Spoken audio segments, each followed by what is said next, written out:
today.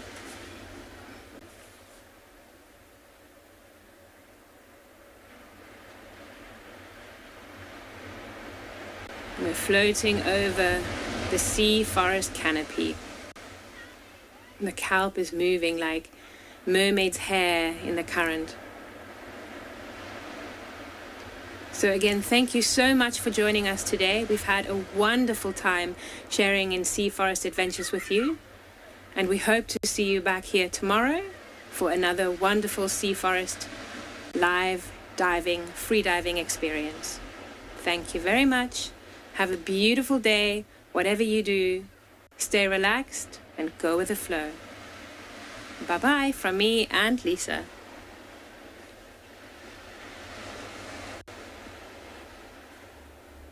We're clear.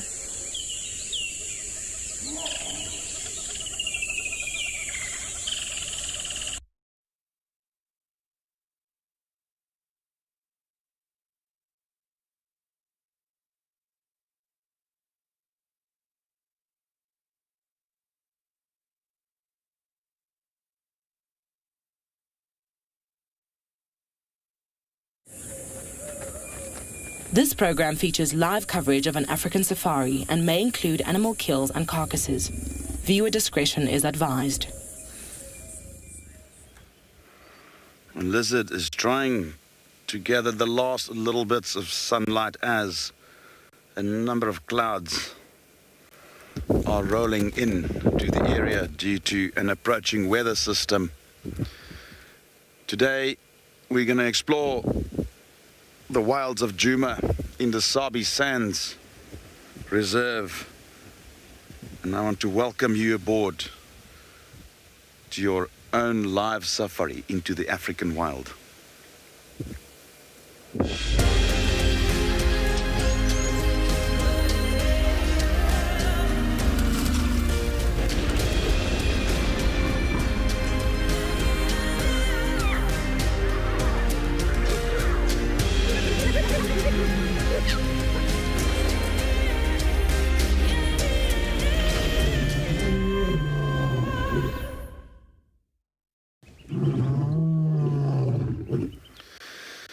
Total contrast from what we had this morning. We had such lovely sunshine and even warm weather,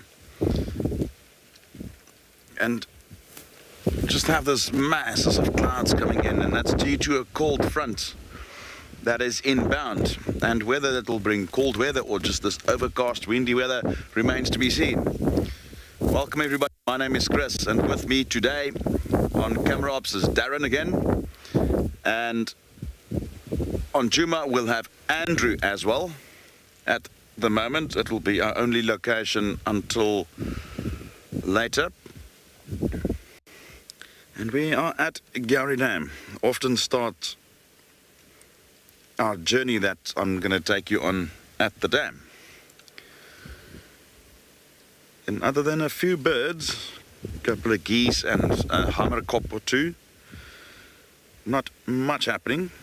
We had a lovely view of that Nile monitor lizard, or water leguan as we also refer to it in South Africa. And that's to expect it as the temperatures drop like this. It's not yet cold, but it has dropped from what we had midday. It's not typically when animals will drink.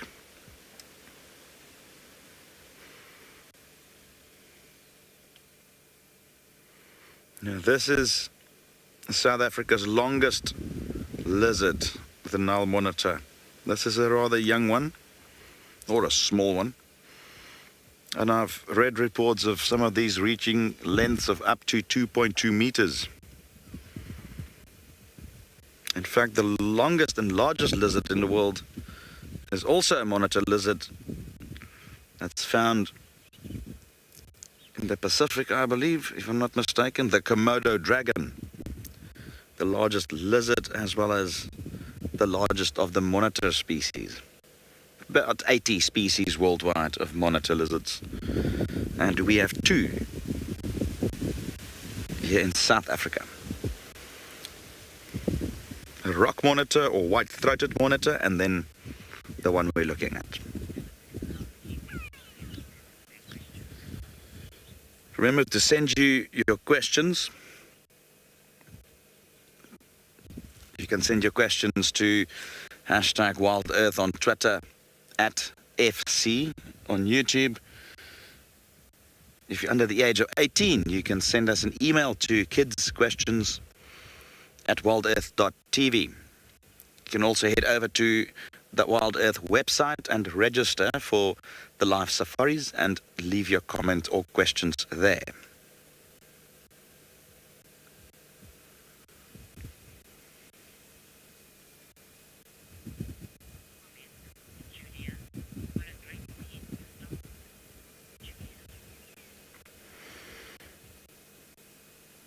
Hi, Julia. Yes, lovely scene, isn't it?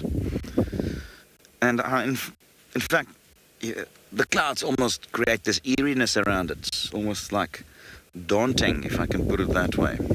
Now, there might be a little drizzle later on. We're not entirely sure what the weather will do. But one thing we do know, we will definitely have clouds for an extended period, as this is a frontal system that came all the way from the south. Let's just look at what the weather is like in the other locations.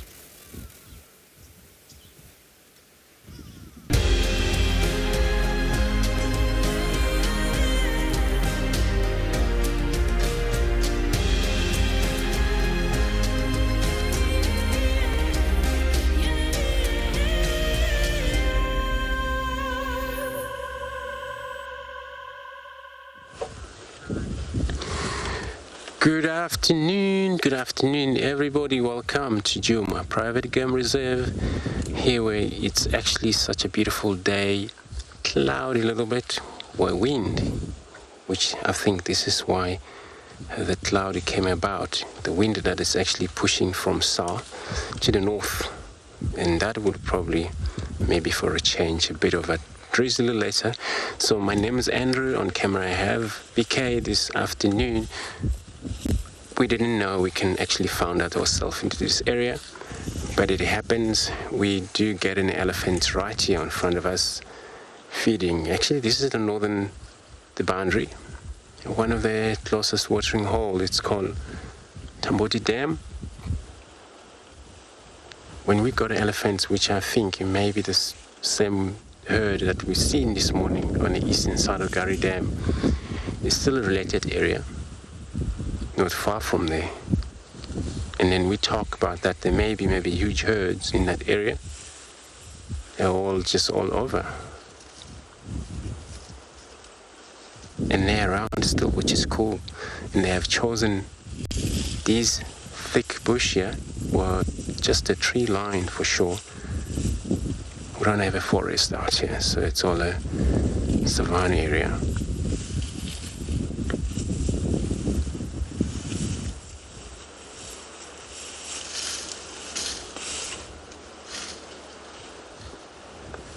There's a young one there on the other side. So these babies getting close to their mother quite often is a way of learning, practicing their trunk.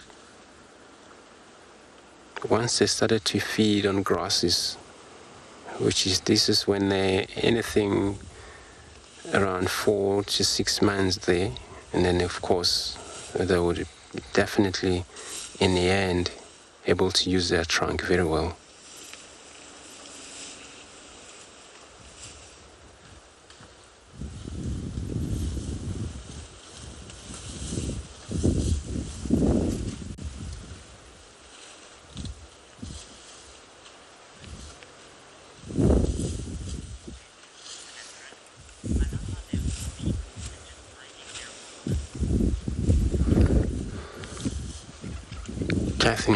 Catherine, you're saying they're so cool and they're still caring of their business, and then of course they don't actually mind at all that we're here, and they're still doing their business even though it's wind.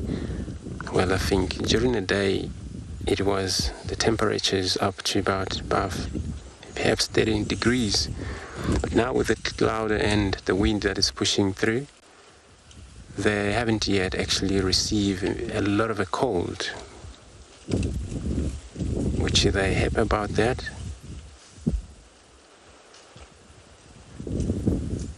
And many of these elephants, they grew up around in this reserve. And then this is also including many of the reserve where this animal, they get seen a lot of vehicles. They finally understand that these things is not there to threaten them. They won't perhaps understand what we're doing, just like these birds. There was one of them there on the far top. There's one of the, at the bottom there. So these birds also, eventually elephants don't understand what they need. They just, follow the elephants. It's so cool that they're benefiting, getting insects as the animal move. But animals don't know that these birds are following them for that reason.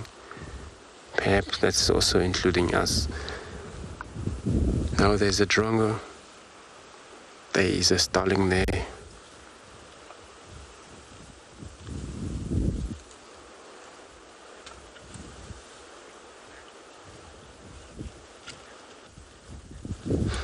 So everybody, we're going to sit here and look at these elephants doing their own feeding around here.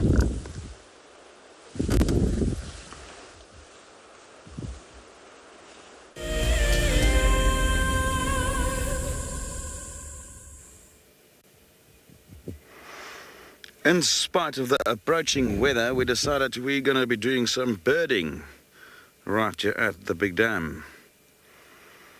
And there we have a hadida. Now that might sound like a very foreign name, but it's just the local name for this type of ibis.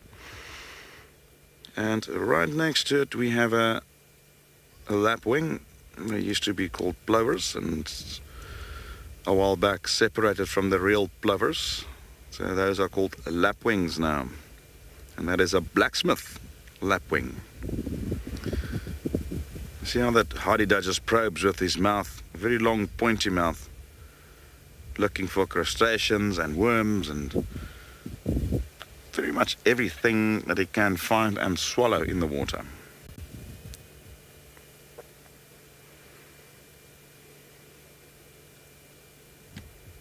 You can see the ripples there in the water created by the wind.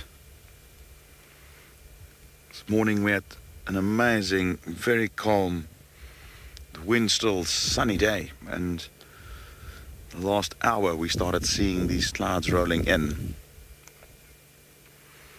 And we do know that there's a cold front approaching. Now these cold fronts originate from the Arctic region or Antarctic region, and they move in a circular movement from southwest to northeast, usually over the country. And we're now seeing the first frontal bits moving in. Not that it's going to distract us. We will continue to look for birds and animals out here in the African bush. And I think this is a marvelous start.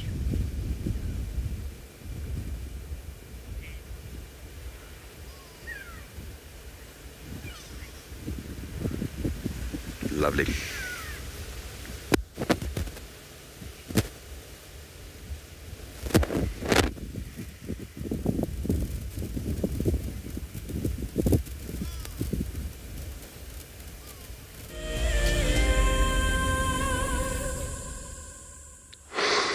So we are still sitting here with a beautiful herd of elephants, where many of them, they on the far down the drainage line systems, which actually we were so lucky seeing this one on the far side from the way distances, where during this time of year, if they're visible up in the top of the land, you always spot them even though they're in the bush,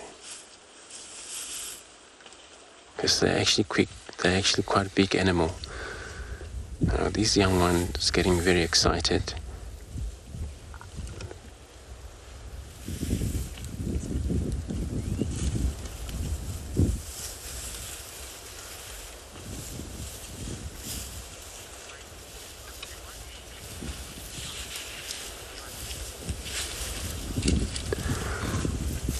Michael, so you're asking at what age do the bull elephants started to go on mast? So roughly 25, from 25 years upwards, that would be pretty much the best age for them to start to go on mast first time, roughly around that 25. It takes a long, actually, for them. Where female, she would conceive anything from around perhaps 7 years, 10 years there. It's been seen around, so it's quite quickly for the female. I mean, very long for male.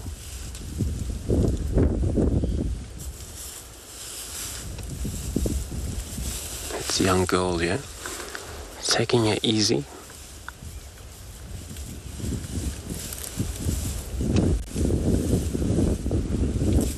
It looks like she's going for a very specific twigs. It's not all about grasses there. When I got into the area where they knew for sure that area, it's got a very good browsing and of course feeding on these herbs which grows around in this ground. And then I'll spend quite a lot of time doing that, picking one by one of these twigs, and by the end of the day they have then received a lot of food.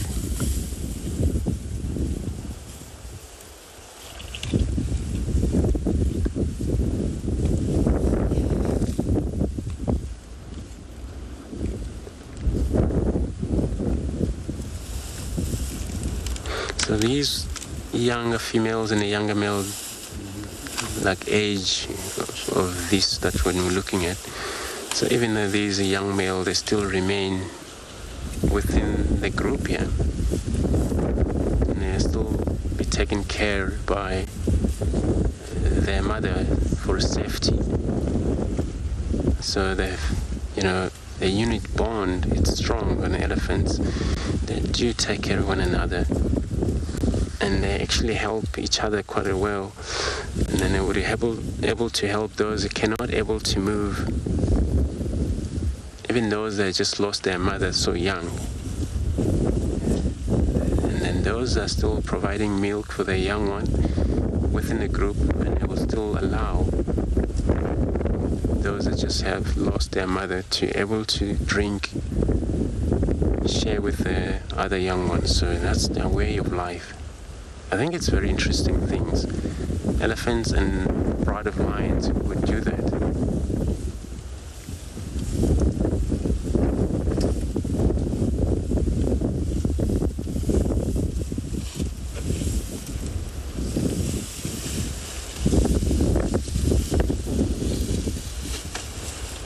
Another big female over here. It's amazing how now with the temperatures like these started to pretty much drop due to the wind that is pushing too much. All they're going to do, they're going to end up into the drainage line there. So what means that also, since they're also a big animal, doesn't mean that they don't feel cold or hot. It's quite actually easy for them to feel hot in a hot temperature. Perhaps take long to receive cold, especially.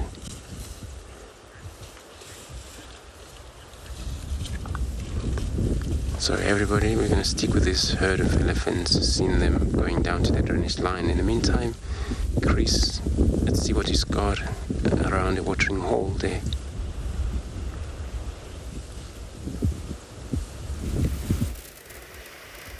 No, Andrew's been also mentioning about how young are being protected, and the Egyptian goose is no different.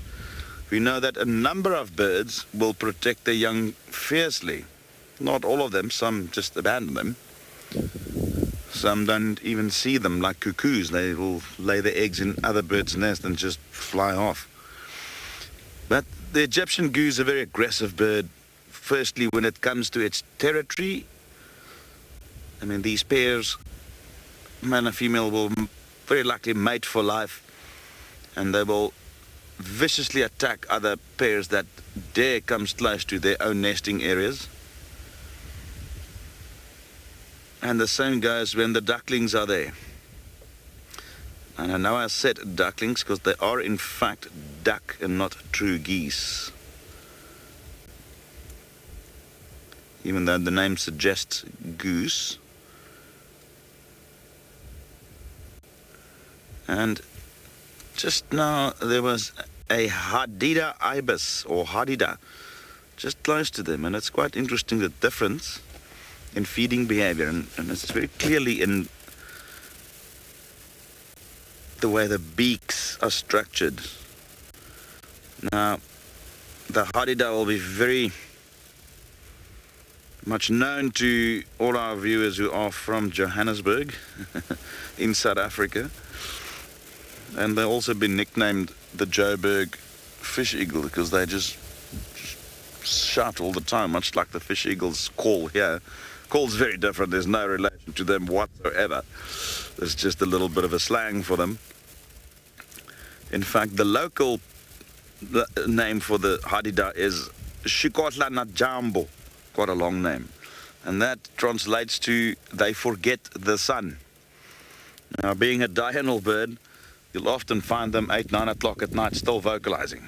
And it can be somewhat irritating if it's 2, 3 meters from your room. Very long beak. Hadida ibis will eat worms, snails, all sorts of things that they probe into the grass. In this case, it's trying to find aquatic creatures. Whereas the duck, the geese, typical duck or geese-like mouth, more made to cut foliage, grass, roots, stems of certain plants. However, they will take protein at times as well, so sometimes a worm or two, or small aquatic creatures, or some insects, although they mainly feed on grass stems, plant stems, and some forbs and leaves.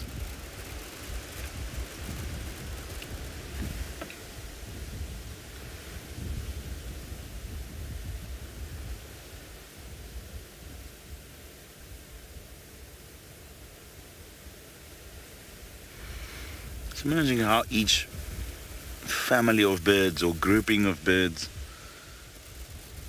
have their own unique beak shape, just perfectly adapted for a very specific reason. In most cases, it has to do with feeding.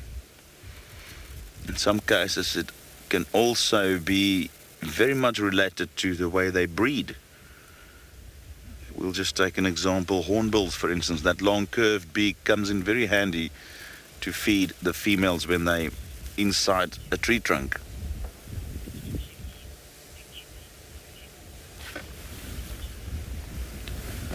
Hi Jade. The incubation period I cannot tell offhand, but I suspect it would be very similar to most birds of that size, about 20 odd days roughly. I might be out with a few days, but it's somewhere in that region.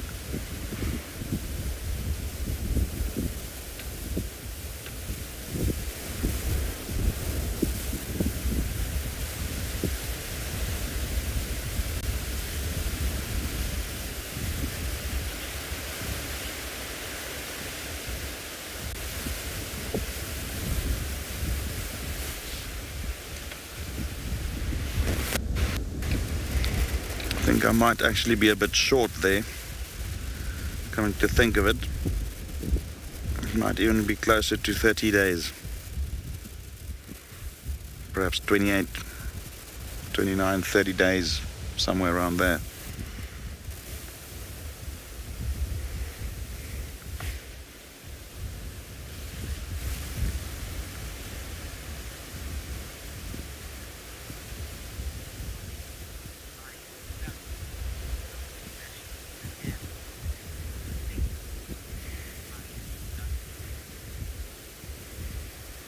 Hi, Iron. Definitely very different perspective, and you know, we always tend to just position ourselves right in the middle of the dam, or the dam wall rather, and just get a different view. And it's often when you take the time to see things from a different angle where you are rewarded with some very interesting things happening.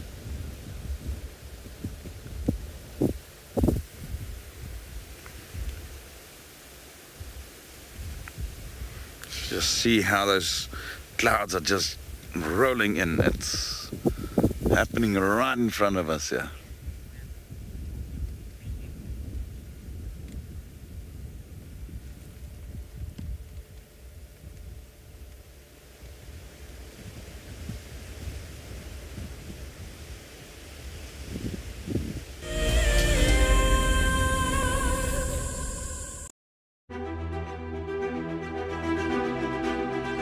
My name is Nomfundo Ndlovu and I'm the Senior Project Manager for the WISA Schools and Youth Unit.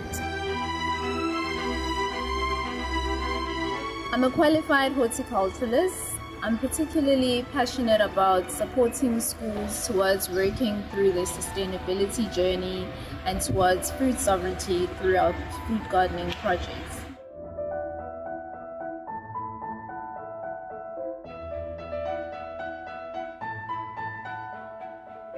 A typical day in my work involves me overseeing our national projects and creating an enabling environment for schools to thrive and succeed in working towards self-reliance and sustainability, and really ensuring that no school gets left behind.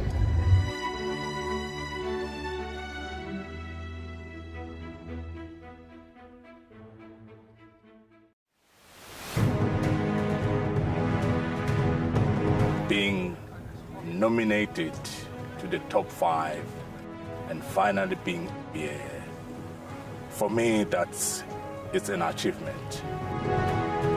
Tracks, I believe I did quite well, and the walk, and sometimes you often drag their feet forward. The storytelling as well, so yeah, I think that's where I see my strongest point. And then that was the opportunity of the scraping. I say the bedding and the call, definitely for me it was quite a big challenge. Guiding is not all about the award that we have had, but sharing the experience and continue to do what we have passion and love.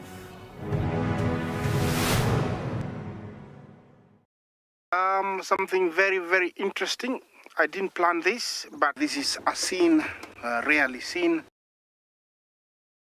This is what we call a journey of giraffe. So beautiful.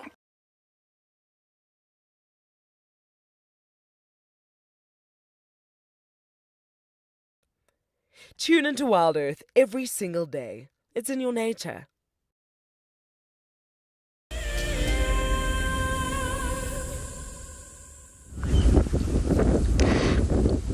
So just also looking at these birds, the magpie shrike that are giving a little bit of a call about.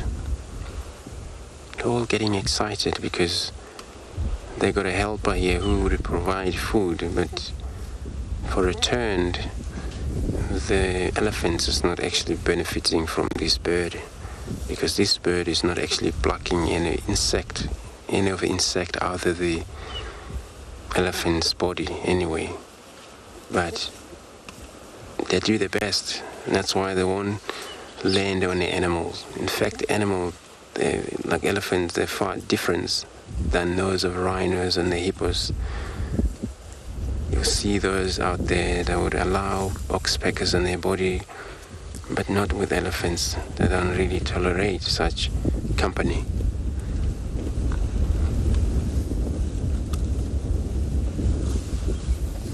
And they would definitely not appreciate such birds.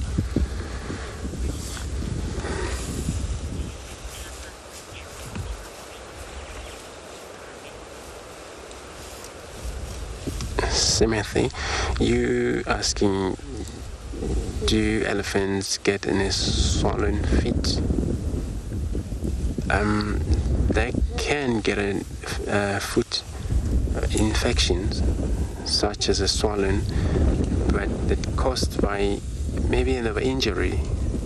Maybe there's a twist of a bone, muscles. They can do that. But a lot of time, this is when they are injured. Due to natural causes, we got buffaloes, we got most of the antelope. They carry these foot and mouth diseases, cattles out there. But yeah, that's actually less, in fact, less on the elephants.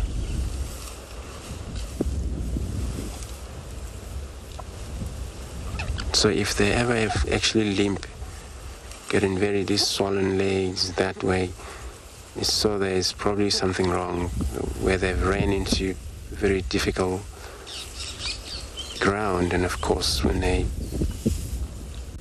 twist their muscles, it's got to be hurt for probably many months. It takes a long time. They're actually big elephants, big animal, and they still need to get around and move. So I seen twist and the back leg elephant, and they just went die probably by fighting.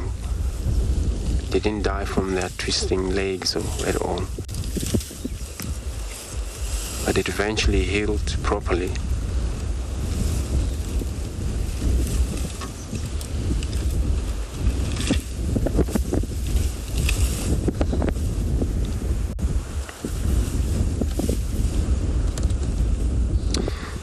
So now, since they're browsing quite a lot here, what we've seen them doing is quite a lot of time, day and night. So during the winter time, a lot of grasses lose a little bit of nutrients, except for these buffalo grasses and the oats grasses, such as the sweet grasses. But then, not too much that goes lost in trees species. And they still receive a lot of sodiums, ions in such a food when they eat them, so they prefer to browse more when they want to in the winter. There is not such a green around here.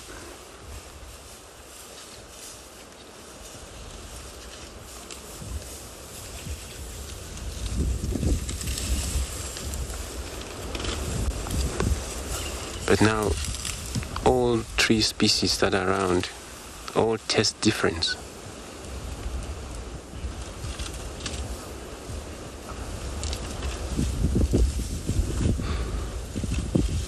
Debbie, you're saying it's so cool to spend time with some elephants. It's really so cool. We're so lucky because what are we seeing here? There's a mound on the other side. So the wind is actually coming through less. All the dung actually hide along that on the other side of the mound. But they have a cover, which is the drainage line system to the front of our vehicle there. That's where they're going to go, possibly, I think.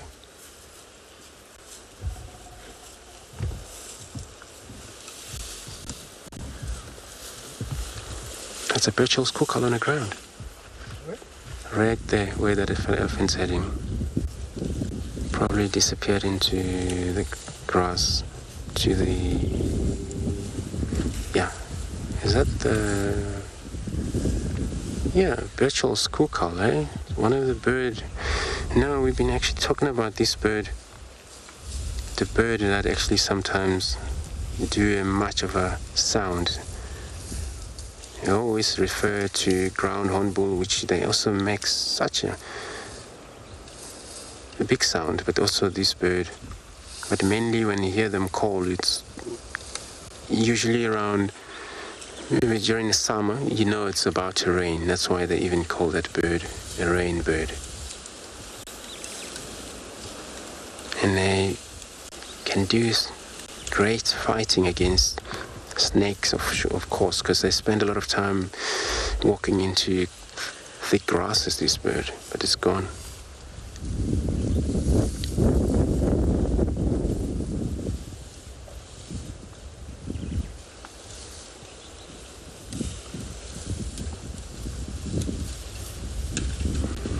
So now the rankles on the elephant skin is there for a reason. So you would find on many of animals that don't have a hair on their skin, but the elephants, they would have there and there very small hair sensors, but not like what you see on these antelopes we got. But also these rankles, it actually helps the animals usually when they do dust bathing, when they pour a sand on top of them, or they spray mud on top of them, so eventually the dirty, it will slide down, eventually drop to the ground. But a lot of these, they would plaster the folder. So the mud eventually stuck in the animal's body for a while, and they get dried up there.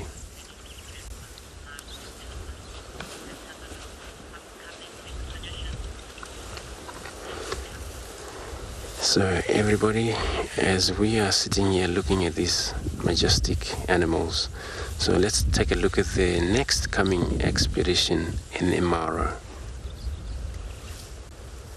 The Masai Mara in Kenya is an iconic wilderness filled with life. Its inspirational beauty has captivated our hearts on WildEarth for many years. While this season of the world's greatest migration has been missed, WildEarth is preparing a spectacular comeback in 2022. For the first time ever, WildEarth will be running expeditions to Kenya's Masai Mara throughout the 2022 migration season. Hosted by David Githu and Isaac Rotich, you could be a part of the team that shares the wildebeest migration with the world, live on WildEarth's daily safaris.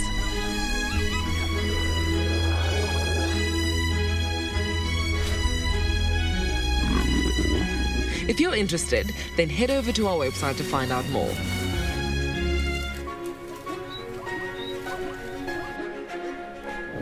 We are now just bumbling around. We've left the waterhole, other than a couple of birds, not much happening there. And now just slowly but surely driving around and enjoying and literally trying to see what comes up. Whoa, look at this. Just shows you. I'm gonna have to duck a little bit. If I do move now, it possibly would fly.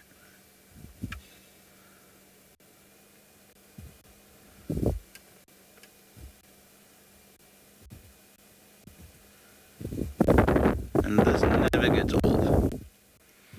No matter how many times you see this bird,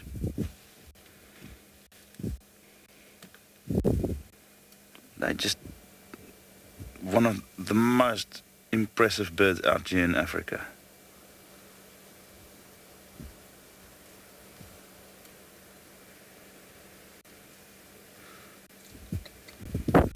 So I'm just ducking for the wind and for Andrew.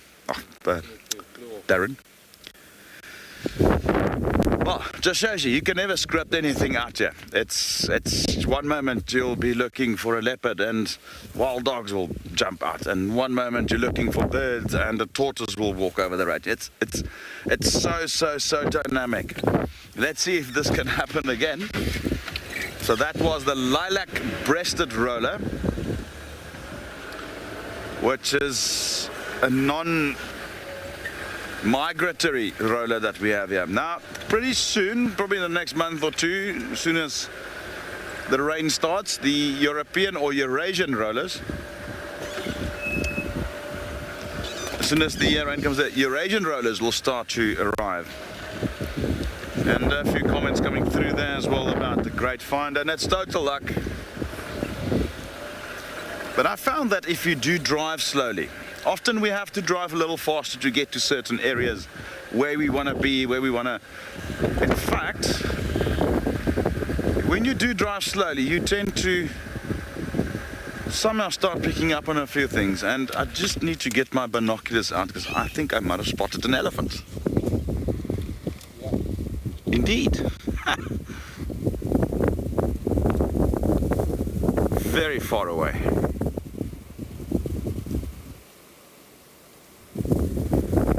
was about to say, when you do drive slowly, you tend to find a lot more, especially the smaller things. The drawback is you cover much less ground. So a technique I like to use when there's no tracks to follow is to select an immediate area, work it slowly. If it doesn't yield results, then transit to another area. And then in those times, you can drive fast.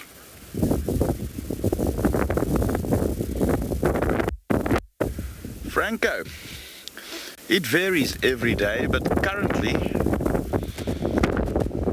in this last week that I've been here, we had an average of about 6 to 8 herds that I personally seen during the day. Now, some of them might have been repeats, and again, the herd sizes vary, but I would say about 100 to about 150 elephants a day.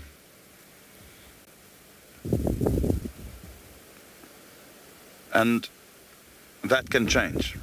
You might have a scenario where there might be a fire in the region and the elephants move away, or they just decide to move away to go and feed on a different area. When they do spend a lot of time, like we've got at the moment, lots of different herds in the area, the tannin levels in the trees starts to raise. The fence mechanism of the trees, and it's progressive, and eventually it reaches a stage where its tannins are even. But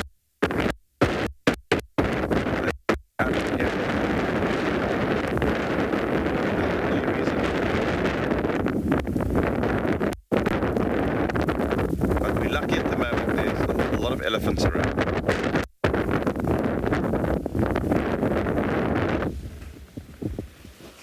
And we're going to find an area less windy, perhaps closer to those elephants, and we'll be back shortly in case we haven't found them.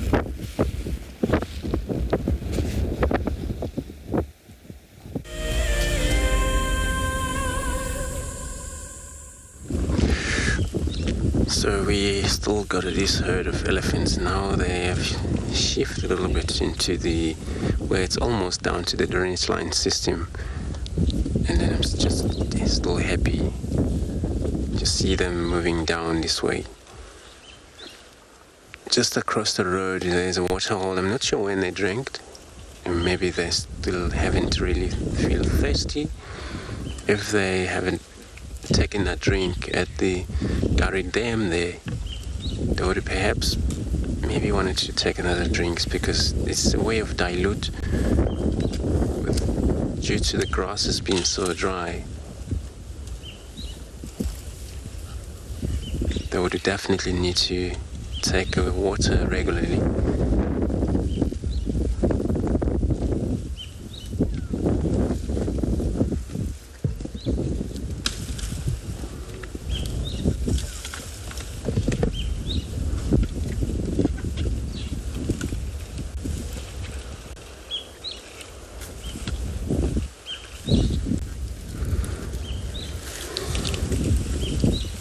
Probably also loving the weather like this, because they will be able to, just for a change, it's been hot and then now it's windy, changing weather very quickly to be slightly cold, and then of course eventually they would stick around in the covered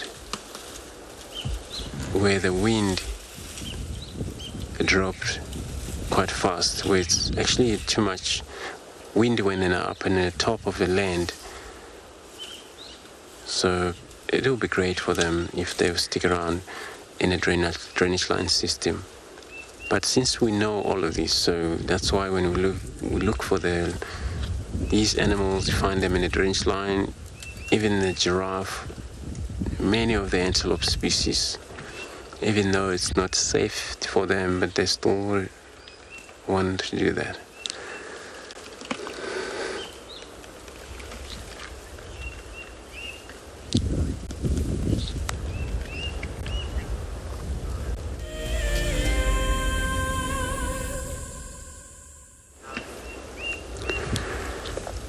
still sitting with our beautiful elephants, and they're still loving the grasses here.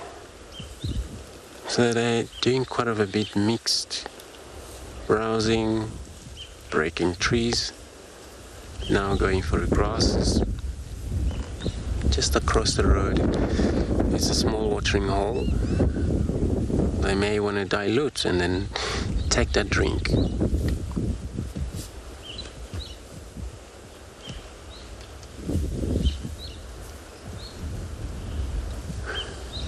But they can sometimes be stationary. We're just so happy that they didn't actually move too much since we're here.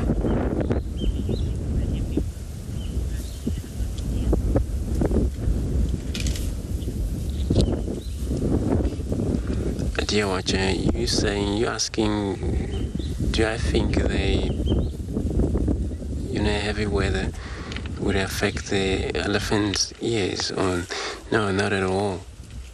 So is that they probably just gonna stay there out in the cold, and when it's colder they're gonna make sure it's okay. But their hearing, it's still phenomenal, even though it's too much wind.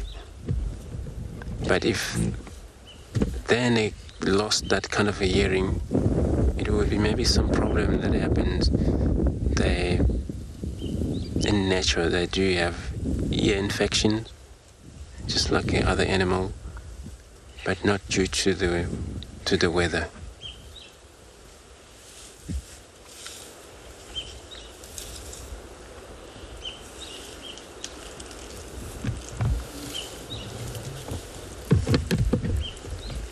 So this animal, they can even move during a pouring of rain. They move about, and they sometimes, when stationary, if it's then haily rain, of course, then they need to make sure they stay in a very safe area. They have a very thick layer of skin, and they still feel pretty much when it's hurting them, anything. There's all the flies that they may land on their backside, and they still feel that. And of course, that's why they have a tail. And that's why they would have a tail there with them, just to help them able to scare away these flies. But it's such a majestic animal, the elephants. You will love them so much, especially getting a closer look at them. And you would truly love them so much.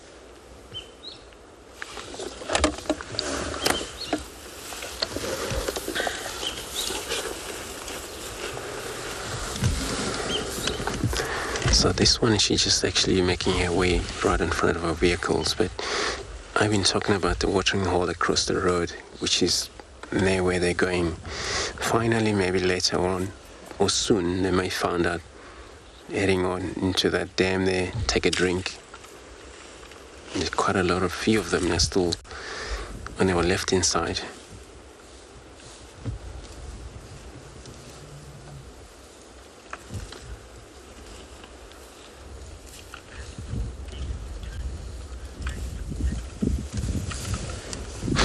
So everybody, I'm going to take another moment to look at these animals here. In the meantime, let's go across to Chris, who is also have a cool animal.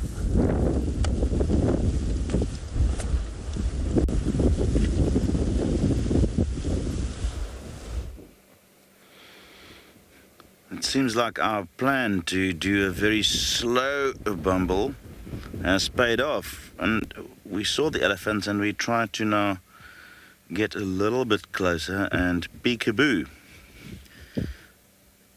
We have somebody hiding behind a bush.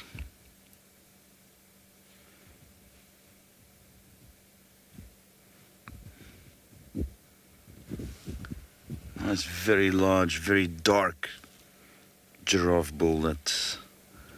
And we'll just wait him out and see if he comes out. And the elephants are about 200 meters ahead. I heard them breaking branches there. So after this, we might try and get a bit closer.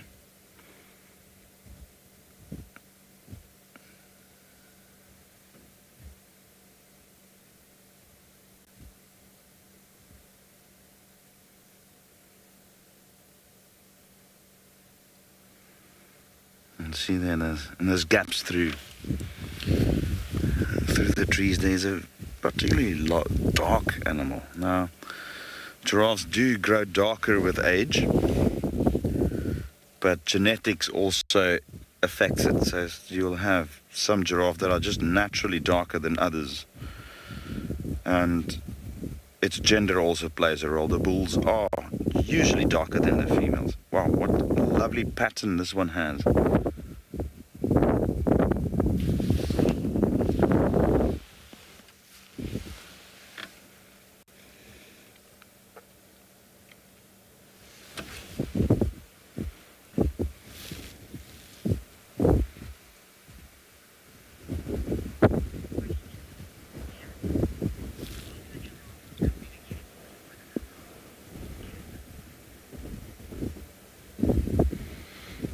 Hi, Candace.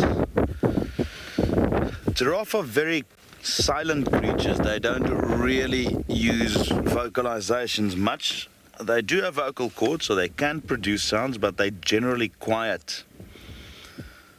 And scent will play a role. I'm sure that giraffe will smell other giraffe and in that way, find other giraffe. And then when they meet up with each other, it's a combination of scent and visual confirmations and facial expressions and body posture that they'll use to communicate. Now, also, giraffe are not territorial, and they've got an extremely loose herd structure. In a way, a bit of a temporary association. They don't seem to form stable herds. Some days you'll find this particular giraffe, for instance, like now by itself. The very next day it might be with a group. And the composition of these groups also changes nearly daily. The only times where bulls will fight each other actively, and I'm not referring to sparring in the case of younger bulls who are just practicing, is when there is a female in estrus, and again they don't really have a season. It could be any time of the year. Then, if any bulls are in proximity to that female, there will be a bit of fighting between them in order to secure mating rights with that female at that particular time.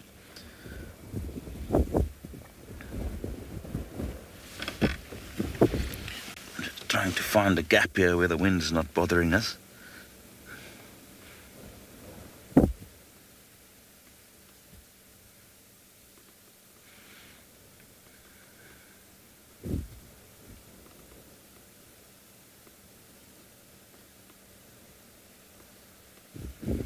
Giraffes are also ruminants, just like cows.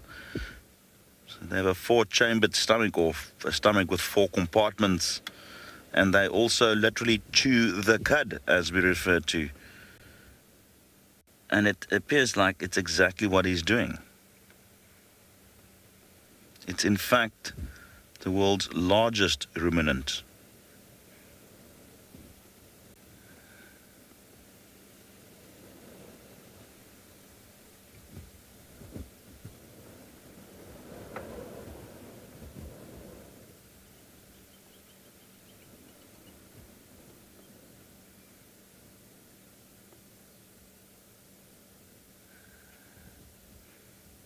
And the ever-present oxpecker on his neck.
Hi Nazreen, that is a very interesting question. Why their tongues are so dark. Now, I don't really have a definitive answer on that, and what I do know is that this lining of the tongue, or you can almost say the skin, is extremely leathery and tough. And in fact, it's so tough that even thorns find it difficult to pierce it, and I'm certain that that somehow has to do with the darkness of the tongue. Bear in mind the tongue is often exposed as well. You know, they use it a lot to eat and grab little twigs and help them to strip off leaves, so it's also exposed at times to sunlight. So I mean, that tongue can protrude about 30 centimeters out of the mouth, so perhaps there is some pigmentation to deal with that. Whether that is the reason, I'm not 100% certain. It is a very interesting topic to research though, which I will certainly do. But my suspicion is it has to do with the way it's structured in order to be quite hard and leathery, in order not to be damaged by thorns. They specifically like to feed on the leaves and flowers of what used to be known as the acacia trees or thorn trees. They are now not called acacias any longer. Now they're referred to as Ngala trees or Vachilia trees. We'll just call them thorn trees.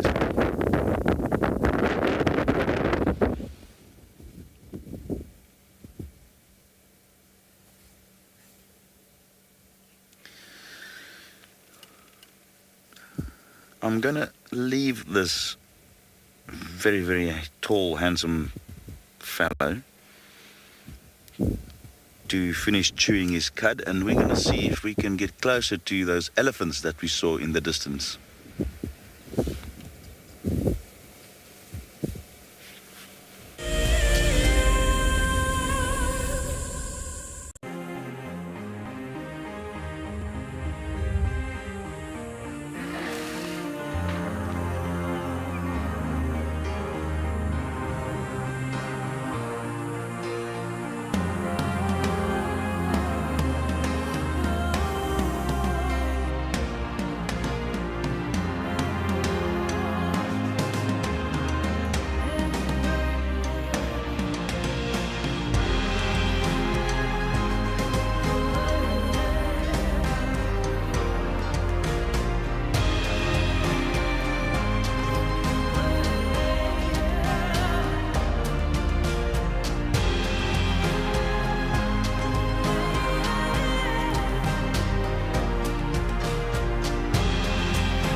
The scrap here collected a dry grass, put it next to the water hole as the hippo walks down during the warm of the day to drink the water. When the hippo arrives, he saw quite a very nice grass, an area not to resist to rest. And when the hippo went down to drink the water, and when he finished the water, he just lied down on the grass. And then, that was the opportunity of the scrappy. You know what? Today is my day to pay the revenge.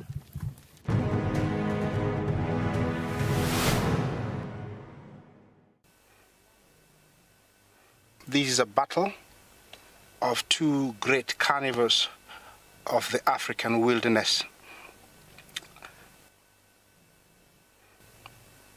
Whew. Whoa! You don't want to be under those jaws. Definitely, this round goes to the lion. Look at that. Fantastic. Expect the unexpected here on WildEarth.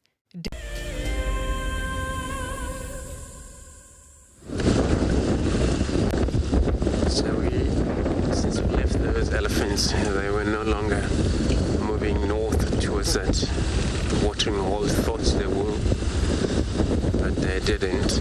So they moved back south. So they're in a drainage line on that side. So what I'm doing, I'm just trying to find anything we can.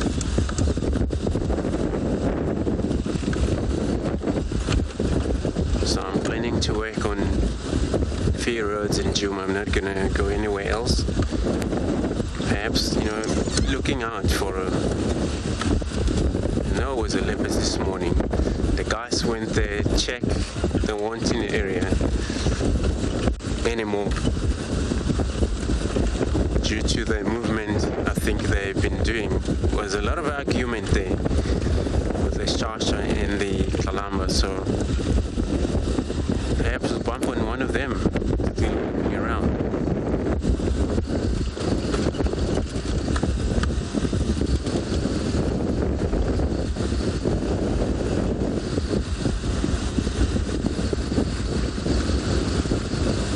Shasha came from way south, came into the area.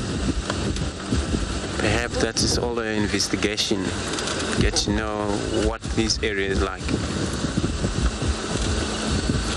when he's fully growing.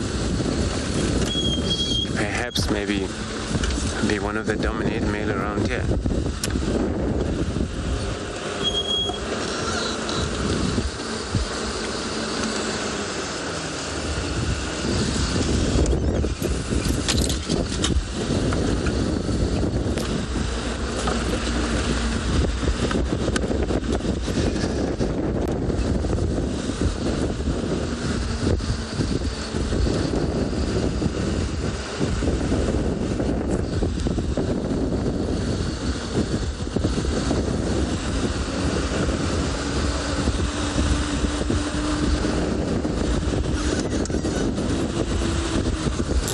It's just so beautiful, you're able to see far.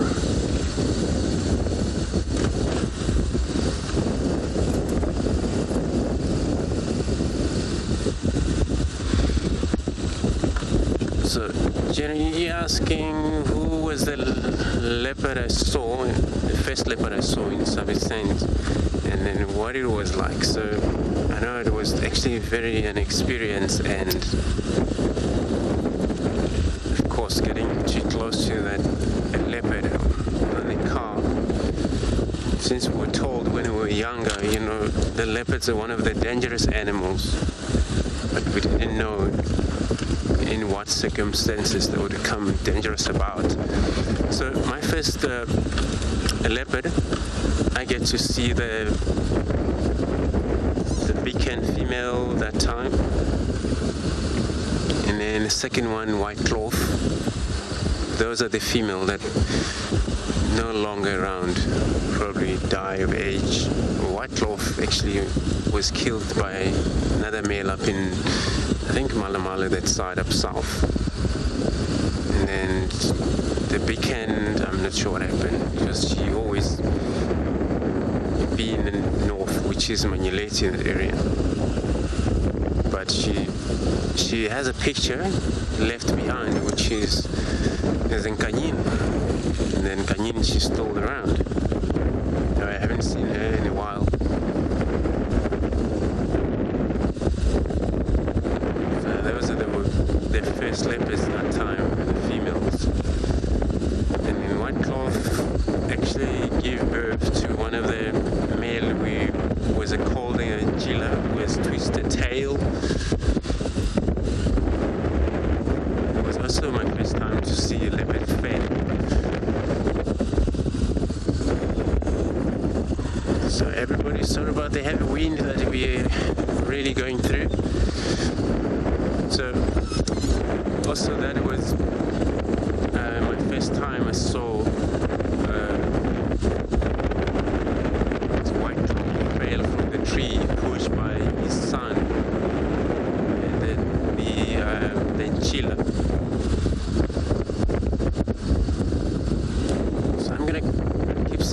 around here, everybody, see if we can't find anything.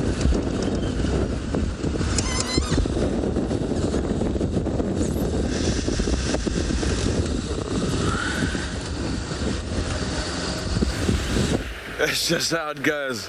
We continuing with our plan of a slow bumble, and we saw 2 warthogs, and as we stopped, they ran. In the meantime, we are just still working the area around Djuma Dam. Hopefully, we're just driving around, bumbling.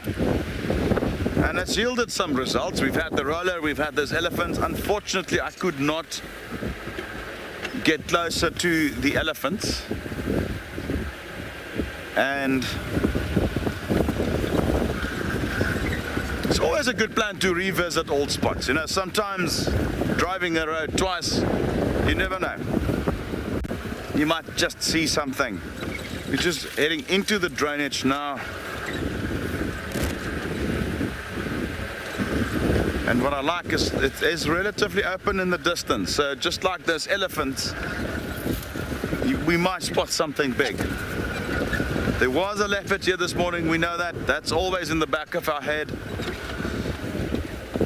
We did deliberately not go and try and follow up on that leopards we saw this morning. They did move further away outside of our signal area, so it probably would have been a bit of a lost goose chase to go and try and find them. I know some of Djuma's guides are heading there, and they will surely update us if something happens, and if they do move back in a favorable area, it could be an option. So we are putting those thoughts aside. We are sticking to our plan to do a bumble, and we just want to go back to the dam and see what happens there. The wind is still there, it's just a little bit less intense.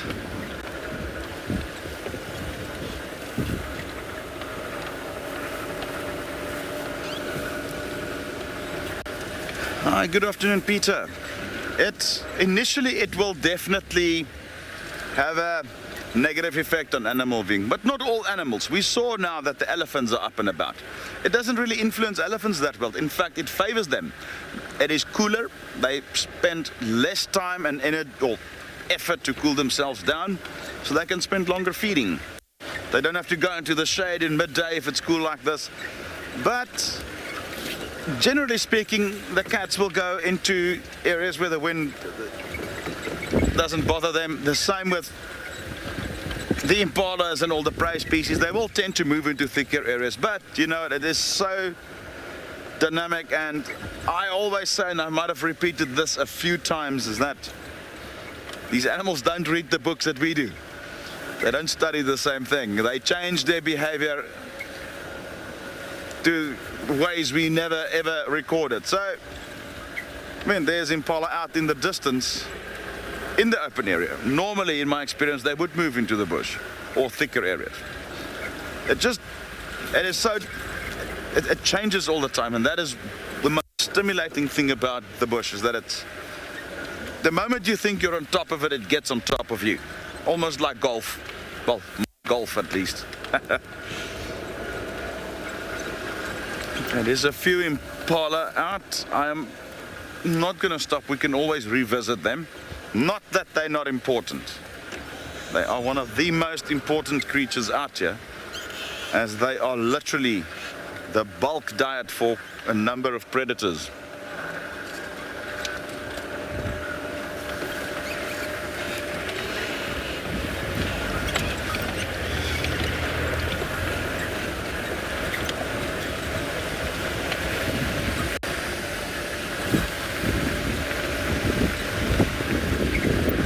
I think I just saw something quite dark up ahead. Might have been mistaken, it could have been a log.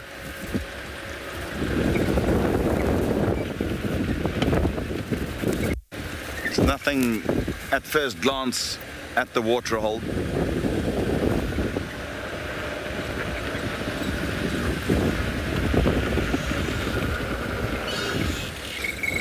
Earlier there was a herd of buffalo around here, and I'm wondering if that is not what I just saw in the distance.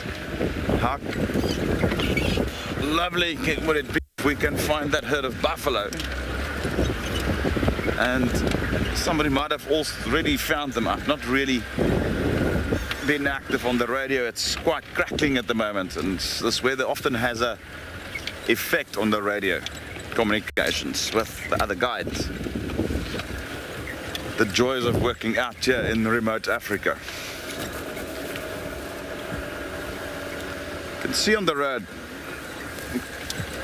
how it's dotted with buffalo dung, so they must be around. And as you would remember a couple of days ago, I love large groups of buffalo.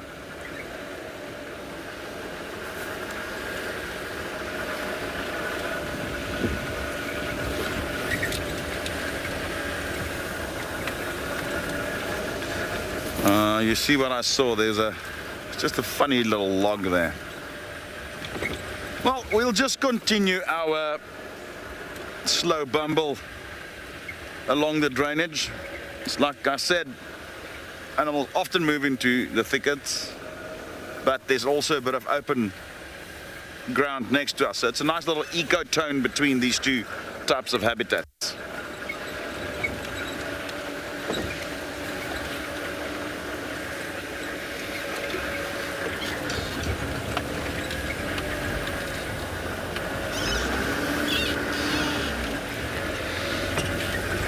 So we will just slowly continue, as I said, and if we do find something, definitely be back.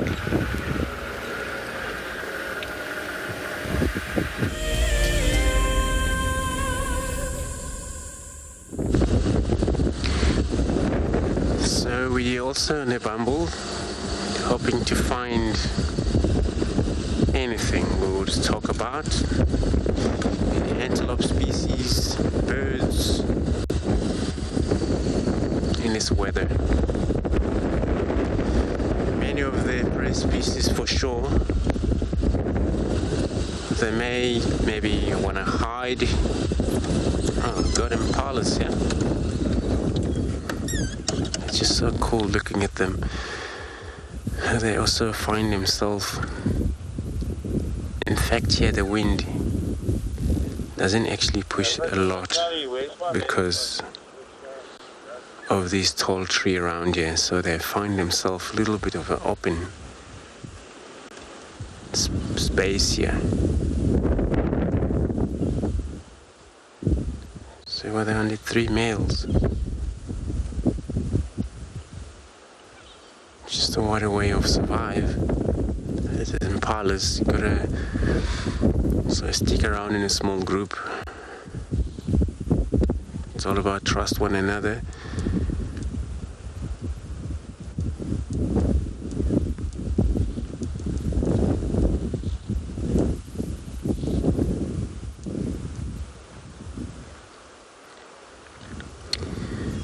You can truly see these in AM when they're back, so that would be really stand.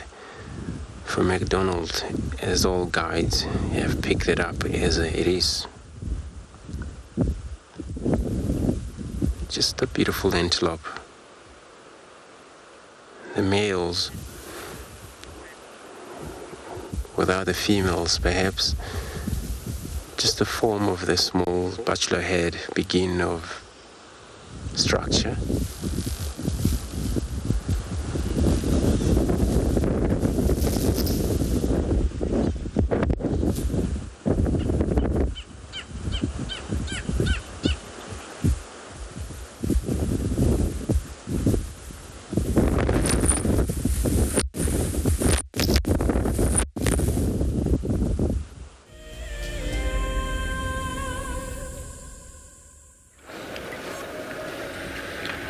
I'm moving a little bit further away from the drainage now. there's been a report of buffalo around, and we're going to stick to our bumble plan, but I just want to investigate whether they might still be around. And we're just going to circle this block. It seems like they've moved into this block over here. And I can look down into the drainages and also beyond, and somewhere we should see them if they are still around.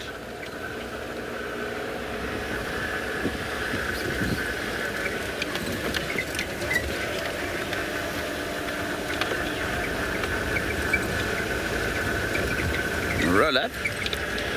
When tracking, definitely eyesight is your main tool, supplemented by hearing and smell. So often I might be tracking, let's say, lions, and you might hear them, you might be on the trail, which you use your sight mainly, but you might smell their dung, you might even smell them if the wind's coming towards you. So it's a bit of a combination between them, but I would say eyesight is the most important one there. But you always use hearing and smell to supplement that. You might be trailing and suddenly you hear them growl up ahead as they are feeding or something like that. Just using that as an example. Or you tracking elephants and you could hear them breaking branches in the distance. So you can, in fact, talking about elephants, there's some elephants just here. Let's see if we can get a bit of a visual there.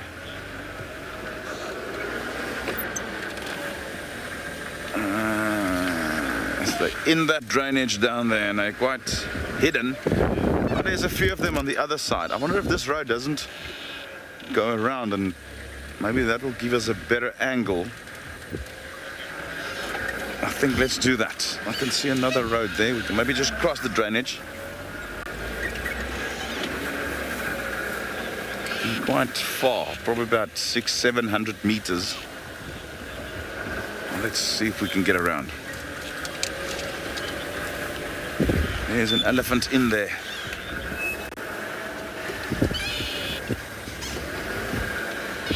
It's very thick. It's impenetrable. Let's move around. Lots of elephants around at the moment. Lots and lots and lots. No, look, we might be in here. Yeah, I think we're in business.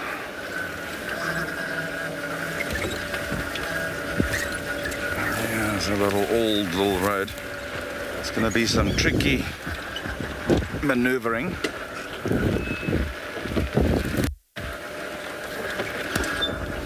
And hopefully trusty old Wendy will take us through.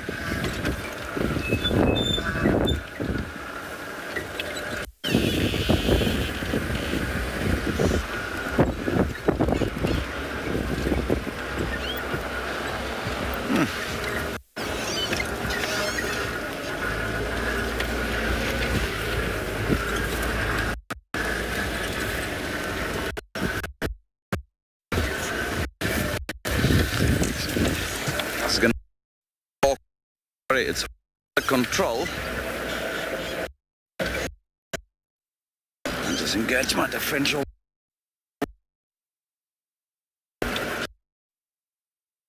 Back to Andrew while we're trying to reposition with these. We'll see you soon.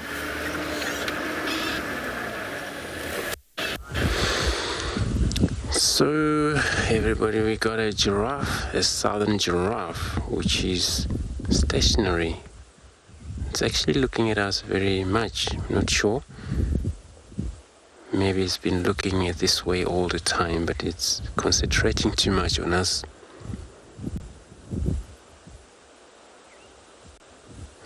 This is what they do usually when they spotting something. They're not too sure, perhaps he's not too sure about us.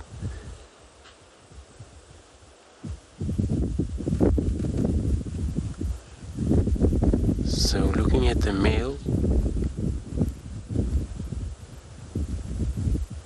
tell by the horn, which is a much thicker, bald on top.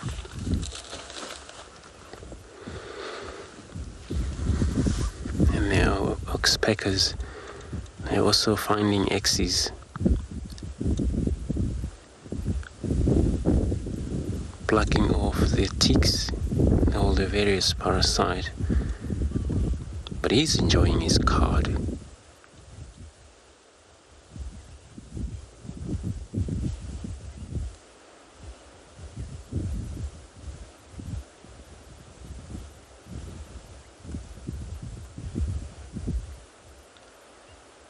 So since the giraffe is actually very tall, they're more likely to stand when they chew a cud.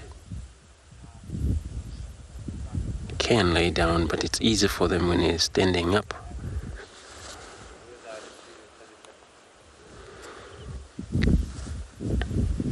They can lie down when they want to.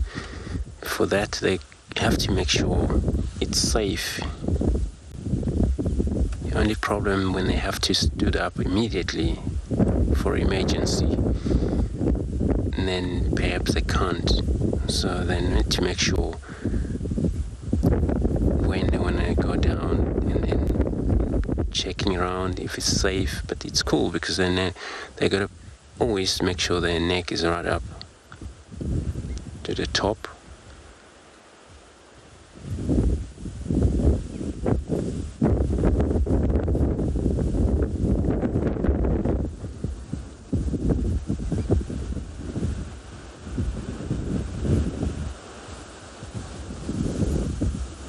Must be a long way for the card to travel all the way from the ruminant stomach along the esophagus tube to the mouth,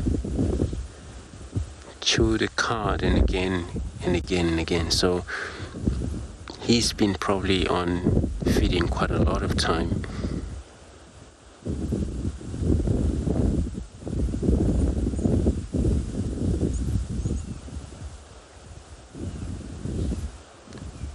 So what have we seen him doing there? Only animal that practice chewing cud can do it. Those are the four-chambered ruminant animals. Cows, goat, sheep. Though they exercise same thing. Except for these all of the rhinos and elephants, pig, warthogs, the zebras.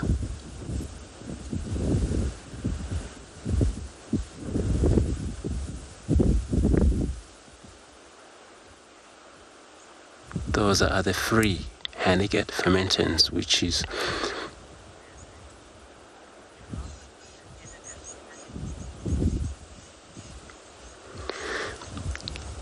Nazarene, you commenting saying that giraffe, they are such an elegant animals. There are actually very much. And they also, when they look at the things, they can be very much inconsequential. They were just gonna concentrate, more likely to stand still, looking in one direction if there's definitely something that they've seen back there.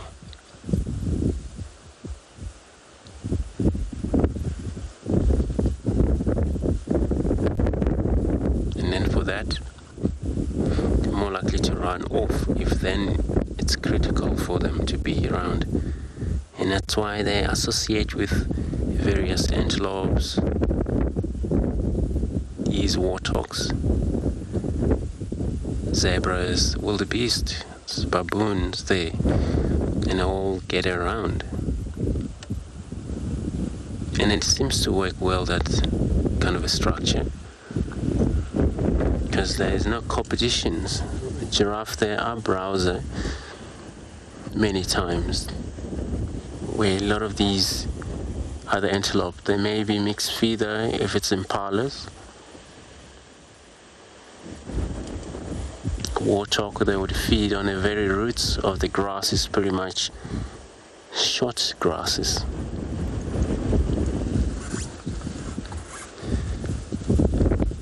But in the end, they both benefit due to look out for safety. Even though giraffe don't make really contact call when they see a danger, but there is a way of a sign. They can also able to indicate the other species that there are something around here. Just gonna sit here a little bit.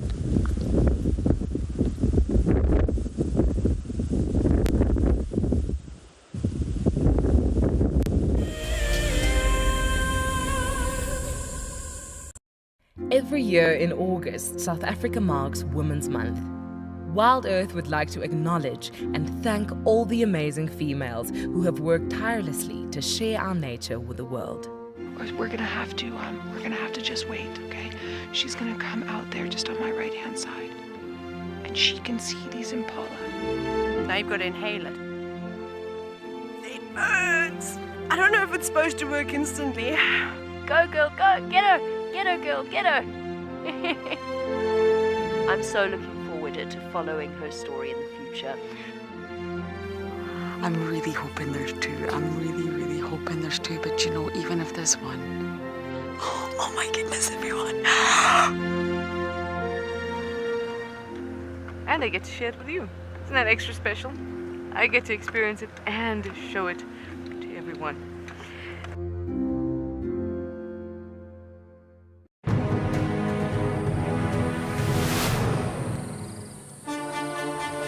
It's day one of the annual South African Guide of the Year competition, and our first foot into this competition this morning is all about tracks and signs. We're going to call you in one at a time. Just look at it, the information will be there. Our 5 guides have been tasked by the judges at figuring out who is what is who, and where they go in the bush. Either Franklin or guinea fowl, but because of the volume of other deposits in the area, we went with guinea fowl.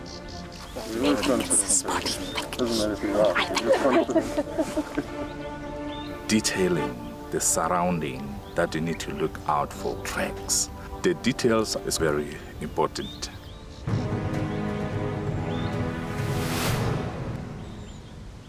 Looks like it's a very difficult climb because every time it tries to climb, the ground is breaking, so it slides down. But it's the only one. Look at that. That is the call of desperation with a cub. It's like, what are you doing, mommy? Oops. Oof. Expect the unexpected here on WildEarth daily.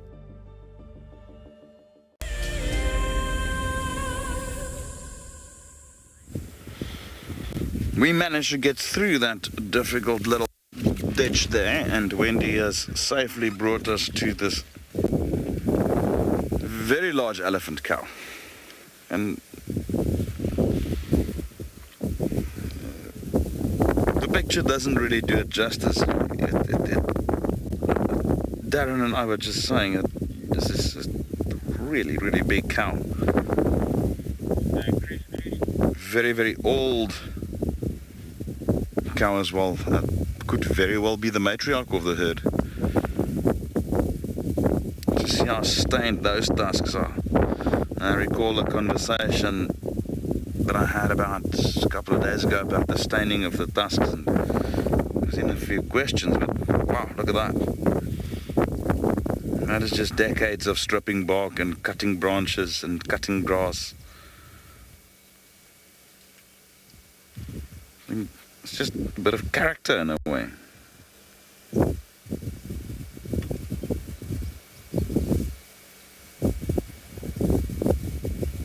can clearly see how the left tusk much sharper than the right tusk.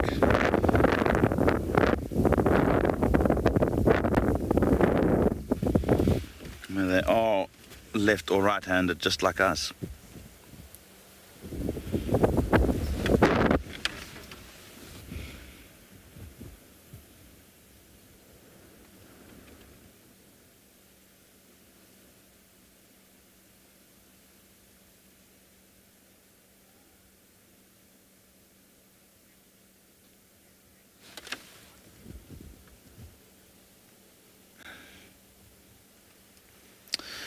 Hi Nazarene, there's no real need for them to keep it. And in fact, what you see there is staining from tannins and all sorts of substances that, even with a thorough attempt, probably won't be removed. Now, since it's not inside the mouth and it's got an extremely hard, it's solid teeth, so the nerve just only goes up a little bit. So there's no need for them to keep cleaning their tusks in the same fashion that we do. So if there is a hole or two or a cut, or they break off, as long as it's not very close to the lip, there will be very little pain, as it's just solid tooth. But I suppose when they do go into water, some of that would wash off, and especially in summer when they have a lot of green grass that they utilize, and they also use the tusks to cut them off. I'm sure it will eventually rub off some of that staining. Interesting is up further in Africa, especially in the Masai Mara area, some other parts of Kenya where there's also plains, and Amboseli and so forth, you would find the tusks are very white. And that's just because there's a lot less trees. I mean, a lot less. So there the elephants would feed a lot more on grass, so their diet is slightly different to the ones there. And therefore you would have less staining of the teeth due to the tannins when they strip off the bark of trees and break branches.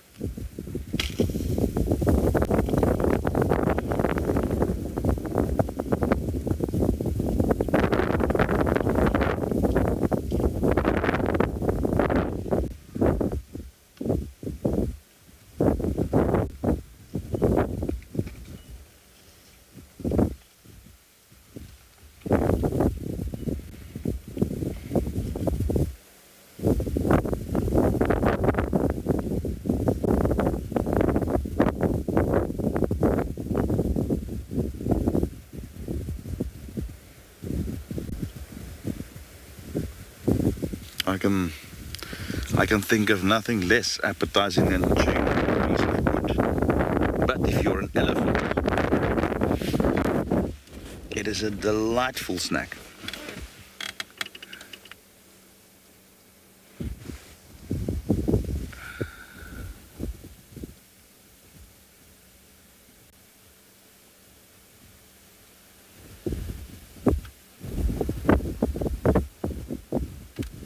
Just see all that black staining on the tusk.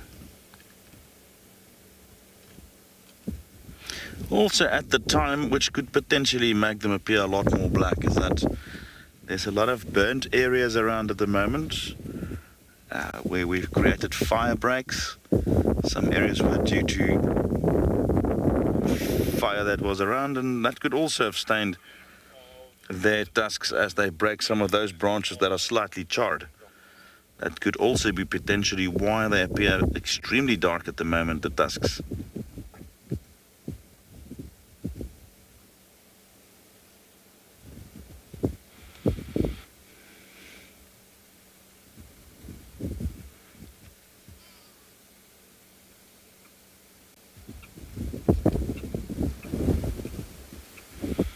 Note how the branches are swaying. It will give you a good idea of the wind that we're working with at the moment. It is stronger than even the two preceding afternoons.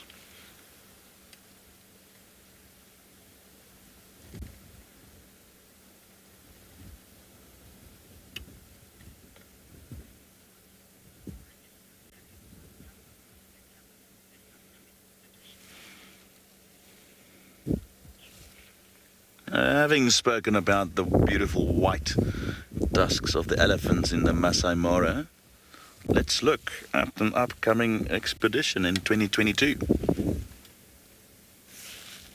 The Masai Mara in Kenya is an iconic wilderness filled with life. Its inspirational beauty has captivated our hearts on WildEarth for many years. While this season of the world's greatest migration has been missed, WildEarth is preparing a spectacular comeback in 2022. For the first time ever, WildEarth will be running expeditions to Kenya's Masai Mara throughout the 2022 migration season. Hosted by David Githu and Isaac Rotich, you could be a part of the team that shares the wildebeest migration with the world, live on WildEarth's daily safaris.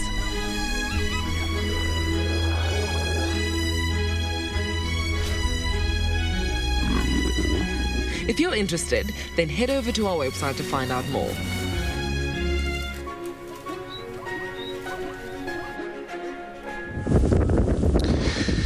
So this is another giraffe, but as you can see how it's not always possible for us to stay with such a tall animals. So everybody, you know for sure, in Mara there, since it's very beautiful and nice and open area, big rivers and of course quite a big wide open area, you wouldn't lose sighting like that. So many trees there and there, but plenty of grass is visible, very open. And then also, not only that, it's going to be very in different species of animal. You may get to see these wildebeest, they'll be just wild everywhere. These toppies, which are actually one of those animals I haven't seen myself. Thompson gazelle as well, and they would be there. So it will be such a great day if you actually have already signed up and of course do the booking. You will truly enjoy it. So we lost that giraffe. That was actually second giraffe. We actually been lucky with the giraffe, so we've seen two, but they all just vanished because of the wind, so they can't be static. They gotta do what they gotta do, but we also have to make sure we find them around here.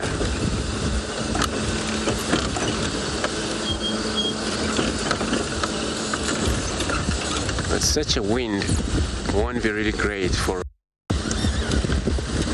many of the prey species, such as an impalas and all of the various antelopes.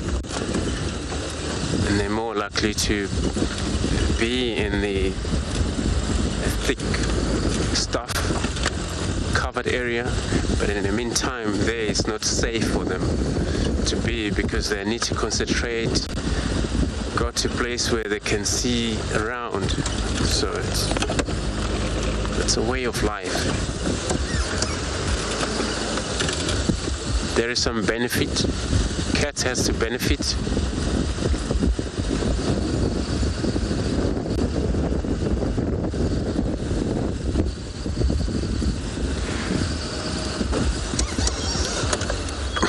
So, boy, asking with a giraffe, would it be difficult this time of year to find food? Not at all. So since they browse, there's quite a lot of these tall trees, and I already pointed the trees that are already flowering just before the rain. And some trees are just they drop their leaves, but these giraffe they still go to the pretty much to the very soft twigs, and then feed on them. So they don't actually struggle to find food. They still find food. So this is when something to do only with the browsing.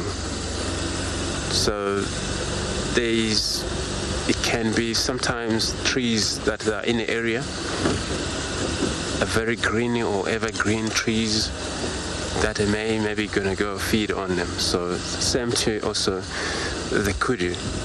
So they're sustained around. And these are the animals during the drought, and then they still make it. So they can even sustain more than they concentrate on grasses, because that time all grass is just no grass. If, for example, buffaloes go without the grasses for quite a while, water can be there, but then it will collapse because they cannot keep drinking water without any of the iron in their body or sodium on their bodies. They need some sustainable minerals, proteins, which is from food most of the time.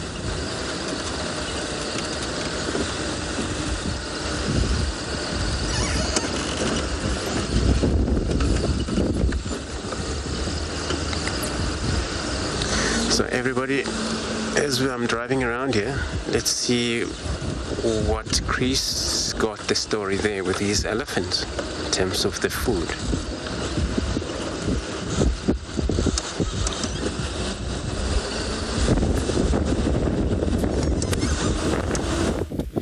Elephants are very well equipped to deal with droughts in terms of food provision. Just the sheer range of food that they can consume and digest is a good weapon against droughts. Food provision is not so much a massive problem for them. A lot of these trees, even in droughts, could stay alive, and that can sustain them. Even if the grass are all gone, they can still push down trees and find roots of certain plants, and their ability to dig is also vital in that aspect. A big problem for them is more water provision in droughts, and they will travel long distances in search of water, since they need about 90 liters a day for an adult elephant. And that's often where you will see very, very old ones and some of the calves not making it just because of the sheer pace. They're having to move from waterhole to waterhole, especially in areas if these are very few and far in between. But in terms of food production, very, very, very well equipped. As with everything, this has a limit. Every creature that's adapted to deal with droughts, and it varies across different species, there is a limit where even their best efforts will be in vain, and they can also die then. Often the first creatures that we see starting to die, which are a sure sign of droughts approaching or droughts developing, is kudu and often warthog. Also keep in mind that our winters are dry, and we're not in a drought at the moment, strictly speaking. We're on our normal winter dryness at the moment. Should we don't get any rain, let's say by January, we will very likely then be heading into a drought scenario. As well as if we don't get sufficient rain through our summer, then the following winter will then be the beginning of a drought.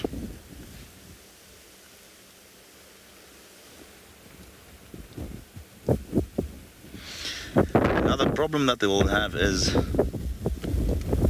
if there's not a lot of mud around, it becomes difficult to deal with parasites, and it will limit the efficiency of their sunscreen because they will only have access to sand and not mud.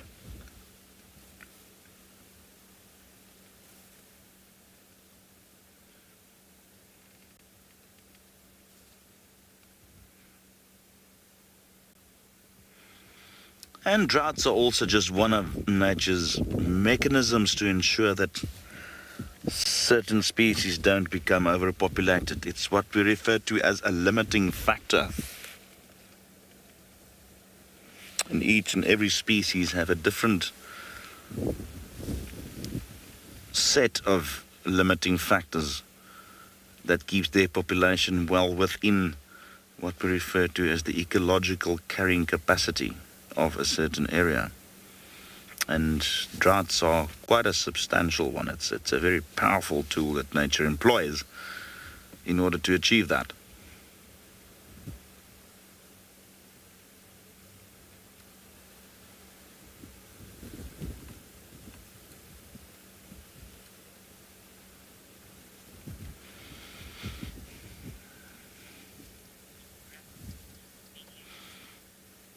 She is definitely in extremely good condition, even for this.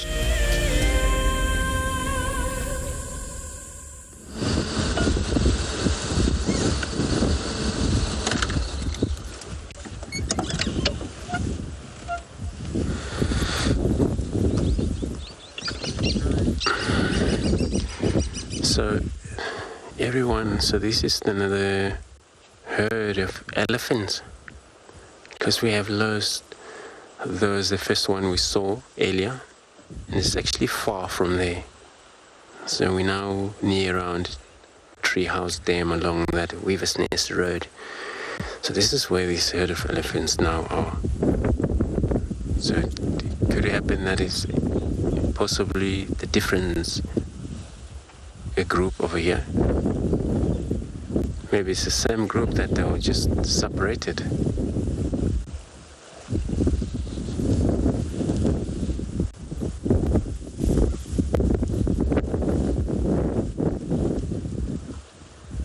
So it just looks like it's elephants is pretty much everywhere.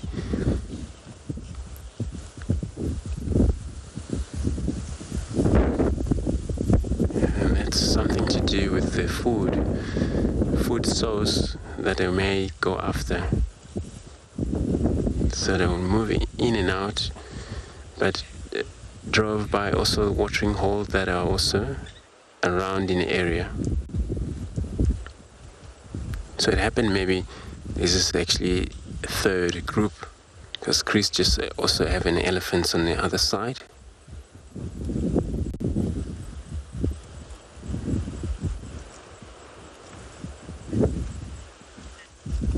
Beautiful birds, yeah, these birds are so clever. They knew exactly how to deal with finding food. All they do is to stick around, wait on the branches, wait for any movement of any insect that may be disturbed by the animal, then they go get it.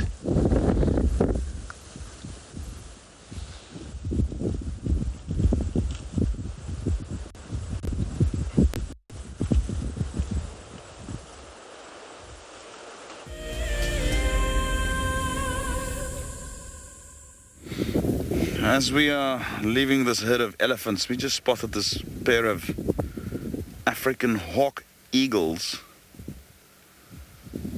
trying to hunt some francolin, and unfortunately they have moved away a little bit.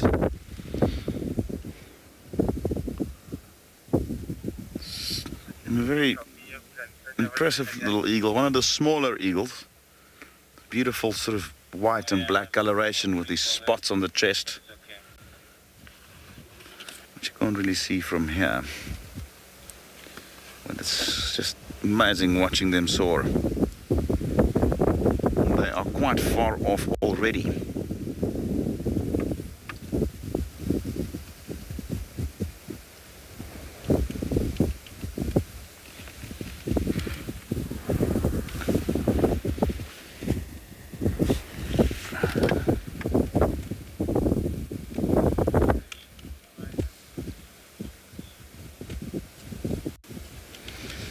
You know, life continues in spite of the weather.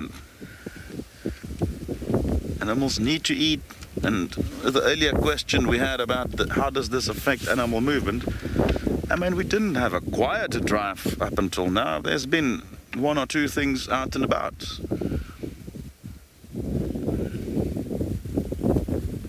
It does affect certain species more than others. For instance, vultures will find it difficult to find food in this weather. They're not great flyers, they can glide very well, but there's not a lot of thermal rising air at the moment for them to reach the heights that they need. But the African hawk eagle sort of lies in the middle. They've got very good gliding ability, but yet they can also fly substantially well. So this cooler, windier weather does make it more challenging, but they're still up and about.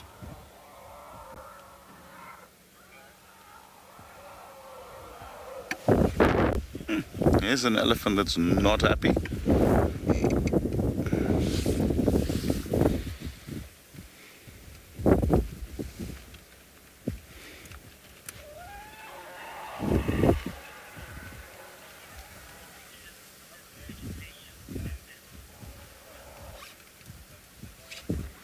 Hi, Lucy. Yes, they do have their favorite plants that they consume, but it's so wide and it changes through the season. But they are very particular. Often you will see, especially when the grass is dry, for instance, and I'm sure if you recall, and if you were with us on safari at the time, I recall a few days ago I pointed out where they picked the grass and they were shaking the grass quite substantially to get rid of all the really old dead strawy bits. So yes, they do employ a little bit of favoritism to certain parts of the plant. So yes, I think I can safely say that they are also quite particular over what they consume.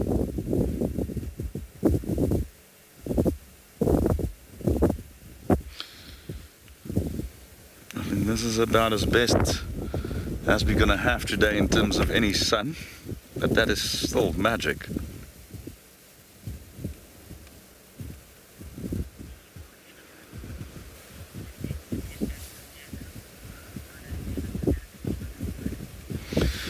Well, while we're on that topic of elephants feeding, we're going to go to Andrew, who's also got his own elephant that's busy feeding.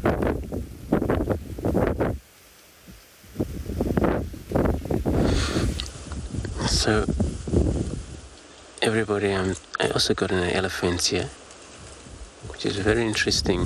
That one that we see right now has been running around here quite a lot. Perhaps maybe it's been treated bad by the RSA members, where the RSA members actually, they're very chill and they're just kind of running around, so perhaps unhappy that may actually mark charge towards the vehicle and sometimes turn around, rain.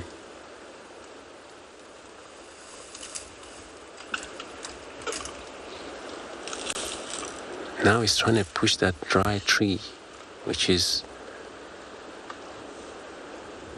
going to be very difficult for that elephant. That maybe results in breaking off one of the tusk.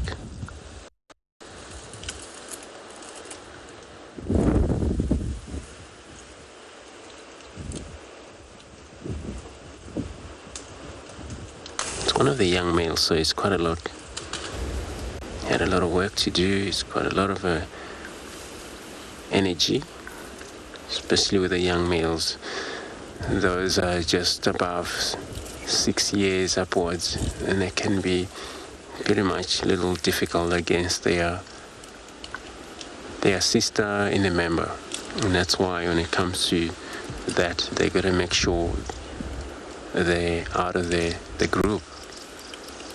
But this is when they're about 14, so you still kind of like having a few years to go with the herd here.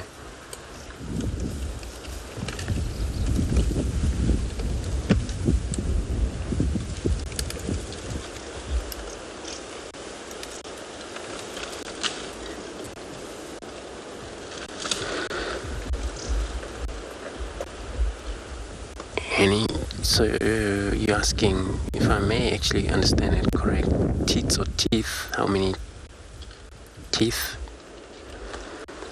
If then you're asking about how many teeth they have, so they have roughly 26 teeth, molars, and they have 2 teats, but this is actually right on the front of their foreleg there.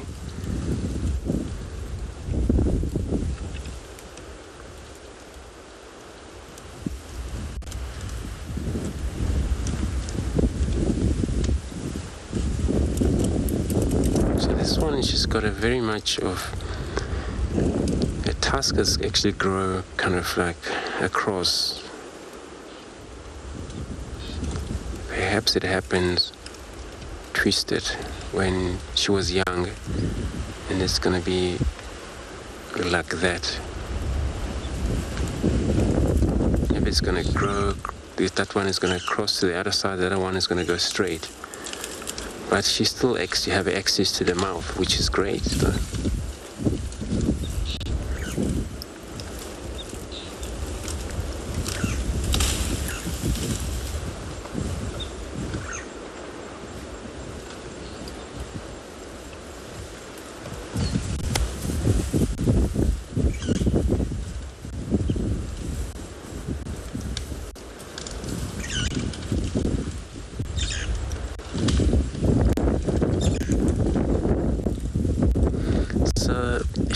On one of the very strong trees, there out here in a tree that she's feeding on. One of these, it's called a zebra wood. Can be very needle nails. You drive over these trees like these, and these of a sickle bush. Here's the trees you would worry about.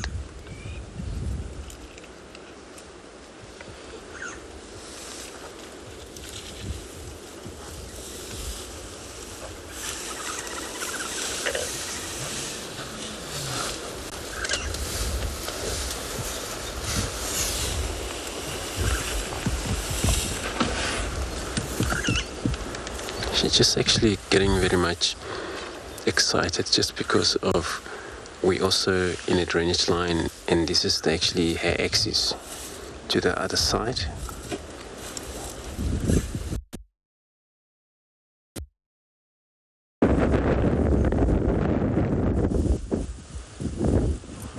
So it looks like all elephants that we've seen, their aim is to be in a covered in a deep, which is all this drainage line system, but it's because of the special need that they want, which is more of a browsing than grazing.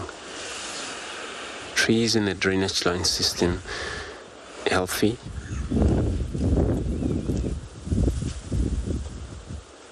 and the drainage line system keeps the vegetation green for a long time, even the winter has already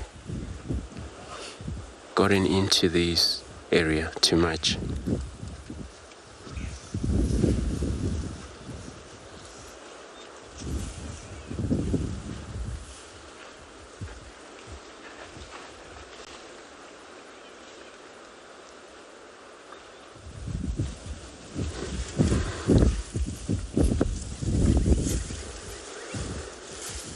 So these 26 smaller tooth with elephants, they definitely need them, and that's what keeps their lives going, because anytime they need to exercise chewing on something, which is, that's what they're doing. When they're old, those tooth won't allow animals such elephants to use them quite a lot. That's where you heard of these elephants' graveyard and elephants' death of the in older age. So we're going to just sit here and look at these elephants chewing.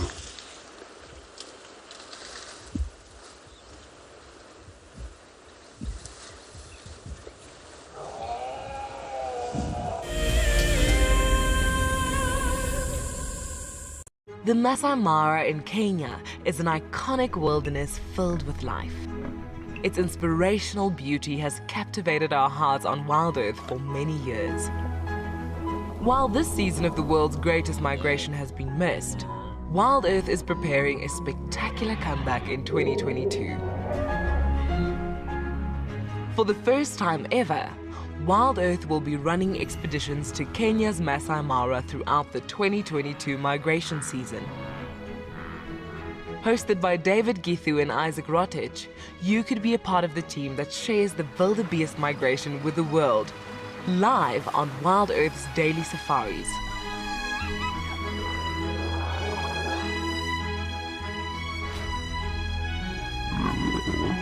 If you're interested, then head over to our website to find out more.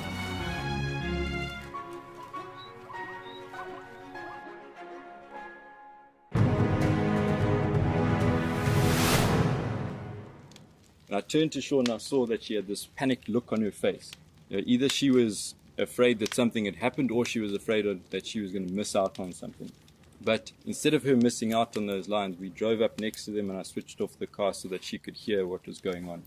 Now, these lions had killed a kudu, and she could hear these two cubs, both 8 months old at the time, busy pushing and shoving each other out the way to get to the best parts of the meat. And the mom was lying just to the side in the shade. Now, I'd known that before losing her sight, Sean probably knew what a lion looked like. But I really wanted her to know what this lion looked like. So for the first time in my guiding career, I started to describe to someone what a lion looked like. And I found that, I started to notice things in that lion that I'd never seen before.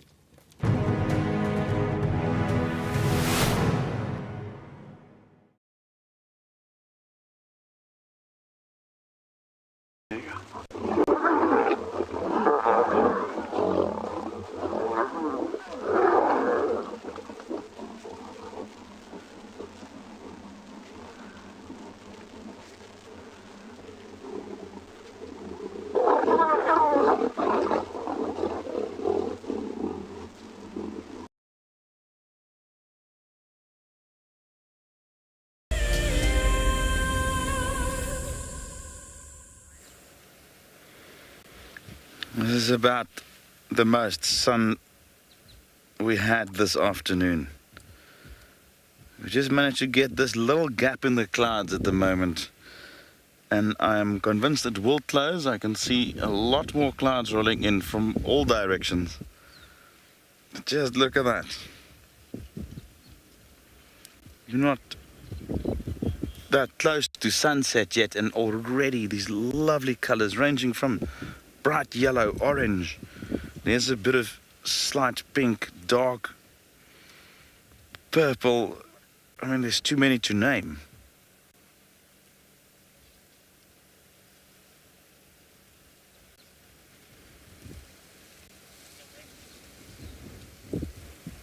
And you can see just below the sun, the next cloud rolling in.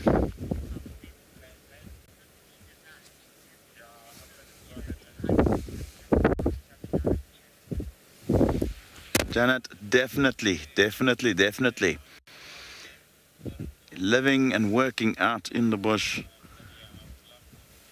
you are almost forced to develop your senses further. Now, obviously, as I grow older and, those senses will obviously start losing their efficiency at some stage, I suppose. But yes, definitely. I was very fortunate, in fact, to grow up to a large degree in the bush as a cattle farming boy, but it's an area that's very similar to this. My family's way of ranching was free range, and where we grew up, it's a very similar terrain that you find here. Also a type of bushveld, and there's also a lot of animals around at the time, birds and all sorts of things, and I think that laid the foundation. And then when I started doing this professionally, you were forced to employ your senses and you learn to channel them. So yes, definitely, I found that they did develop as I progressed as a guide. Some of them are starting to fail. Not really, just a joke.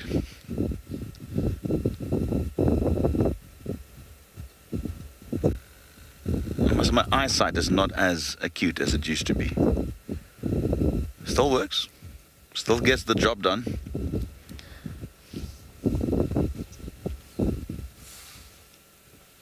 But I guess that's just part of human and being a human and aging. Well, I'm still young, but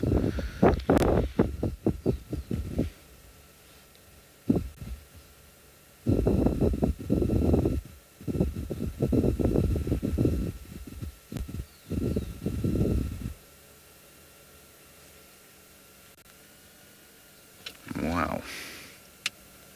I think this is as close as we ever will get to a sunset this evening. Unless we get another similar gap like that low on the horizon at the time the sun sets. That would be a show that we will not forget if that happens. Andrew is at a water hole, so we're going to be going over to him to see what he's up to.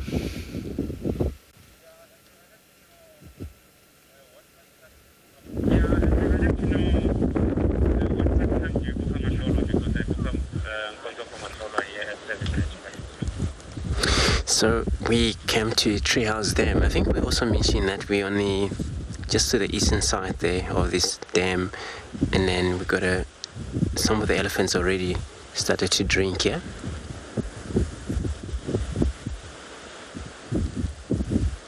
in this cool condition weather. So perhaps sorry about the wind, everyone, again. So it's one of the afternoon with this wind, but we'll definitely get used to it. Make sure we don't move too much into the direction of the wind. But I think with the elephants, whether they've drank water somewhere else, but for them, keeping drinking, it keeps them going, and that's what they needed a lot of times. So it's the same thing with feeding. So that's why for them, eating on these dry grasses require in the end a lot of water.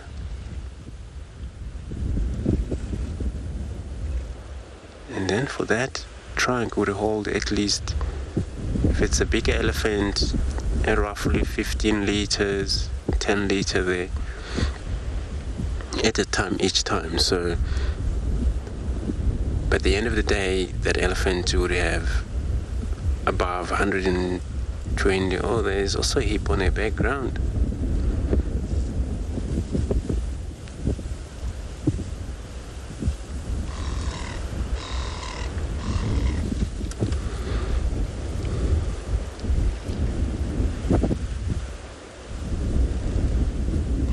So that's why elephants, when they're younger, when they come to the water hole, if they're not able to use their trunk properly, they still have access to drink straight away from their mouth, and that's a hippo with a lot of oxpecker. But once they have learned how to use this trunk, then they will no longer suck the water right away from their mouth. They would actually use their trunk.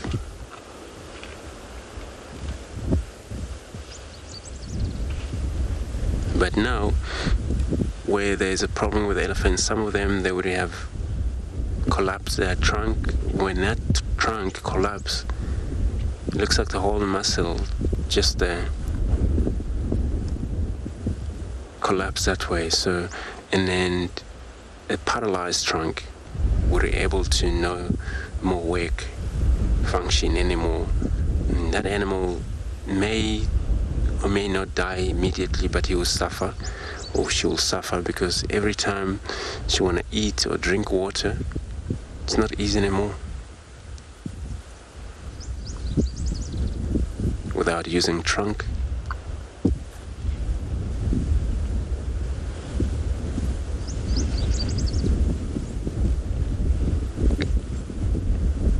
But we have seen half-trunk elephants.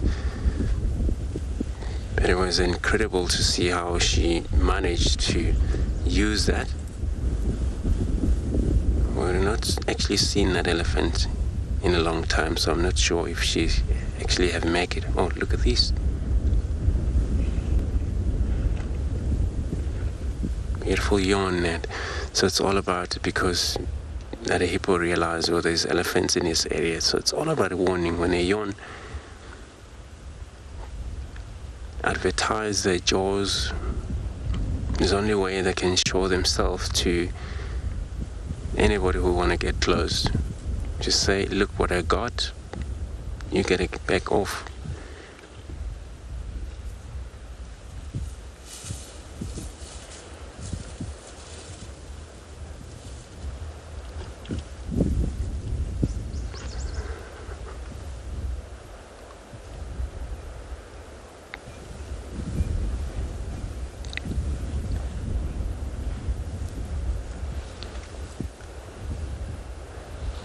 Perhaps it's the same hippo that we always see around the Gari Dam there,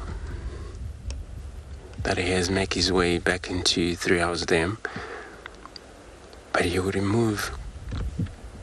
visit quite a lot of these watering holes. So since there's quite a few of them, of these watering holes in Djuma, and all of them still have sufficient amount of water in it.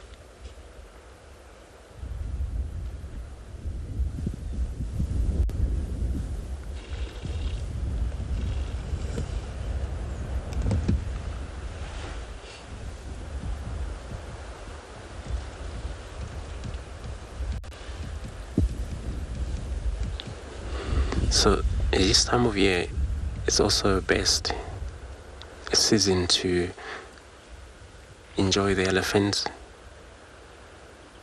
The time will come that we may perhaps see herds coming in a lot. They are not territorial, they can fit anywhere in the reserve. But now, because of the water source that is available, it makes them feel free, comfortably, sticking around here for a long time.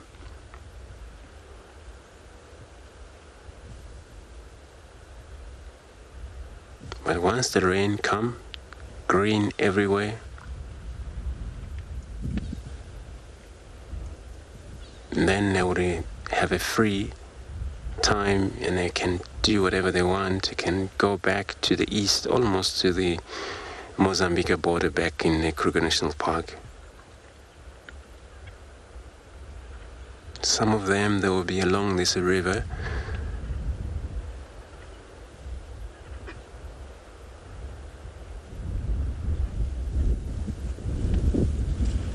So this time of year, and also somewhere February, what they get attracted about, it's all the marula fruits which arrive in that month. It looks like the baby's still drinking there.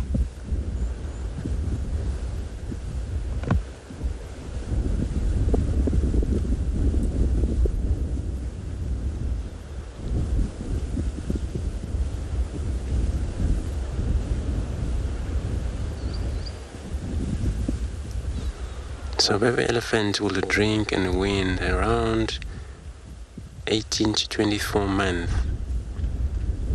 roughly. And then the mother may sometimes from there able to look out for forward, tolerate.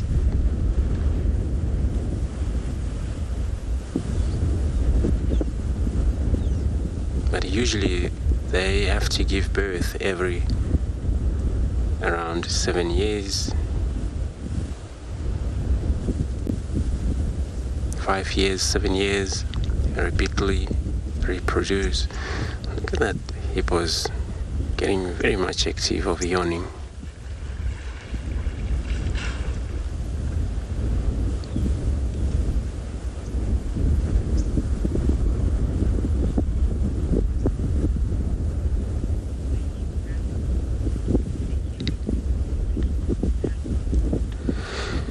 So we're just going to sit here looking at these female nesting her young one.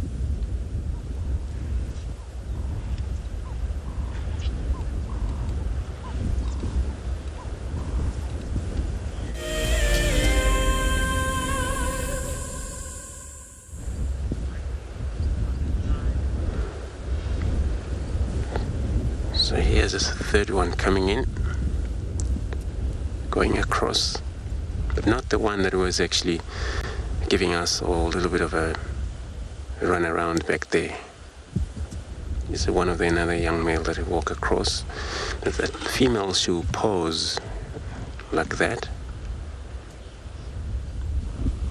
So the teats are placed in the underneath of the forelegs, which that's why they're actually far different to many of the other mammal or antelopes and things. Even a rhino of this, they would have their teeth on their back leg, but underneath. But with the elephants,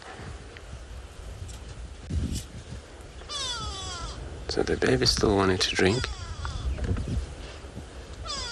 She went pause again.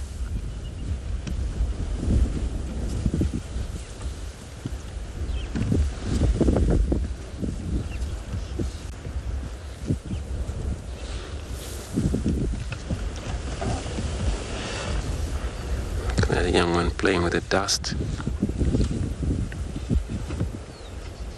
You can see how much stronger wind blows. That dust that young one trying to pour on top of himself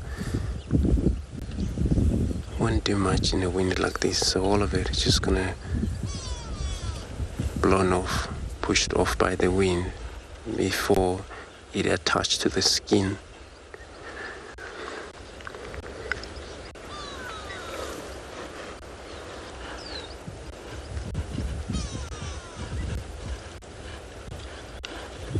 That's what they do. If the ground is very hard for them to suck the soil, they would use their legs to soften the ground, and they suck these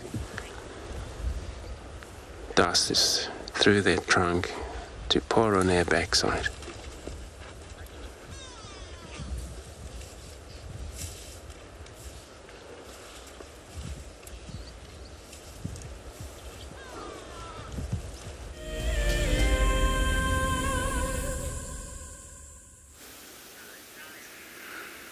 The wind has picked up substantially, and refuge here in a little quiet spot and just admiring this massive ebony tree, well, in African terms. And look at the width of the trunk tree. Now, this is also known as a jackalberry, a very prominent tree found in the low veld of South Africa, especially in this area, these riverine areas. And just if I walk just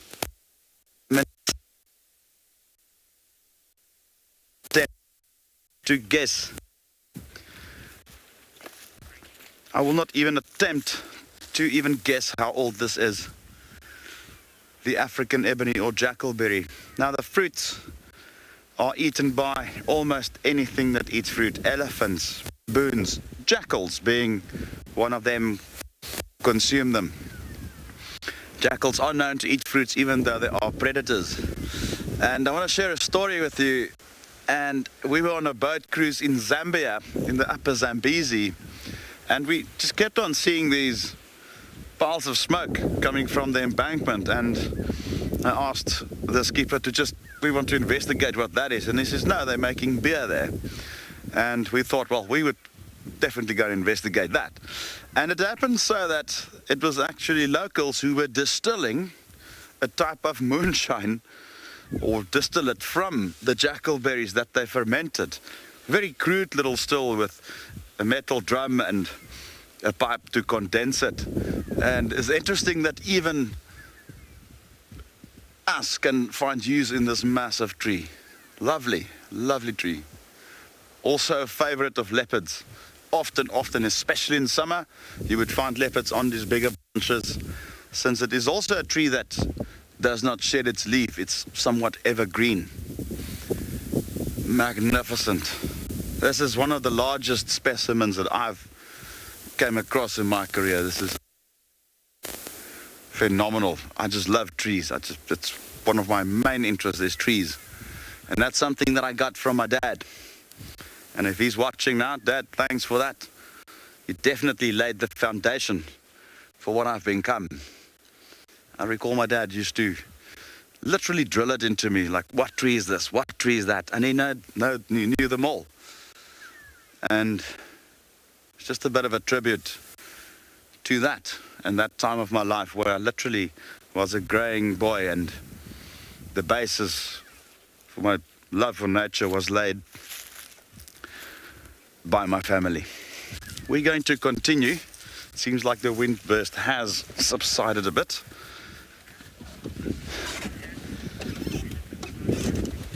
And we're going to link to Andrew now. The elephants are apparently busy with some very, very interesting behavior there. Over to Andrew.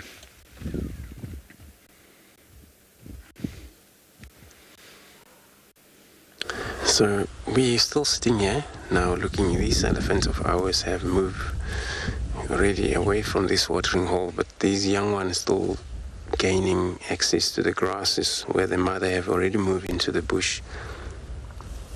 So elephants also, they will love, feeding on the jackalberry quite a lot. And then I know some jackalberry out here, they come very much big in size, and then are hardly to be pushed down by elephants, most of them, along this drainage line system. But there is some which are still small, which elephants still find access to those leaves, branches. So elephants will truly love it so much. And then it's so cool that also that tree provide a lot of food also for human, baboons.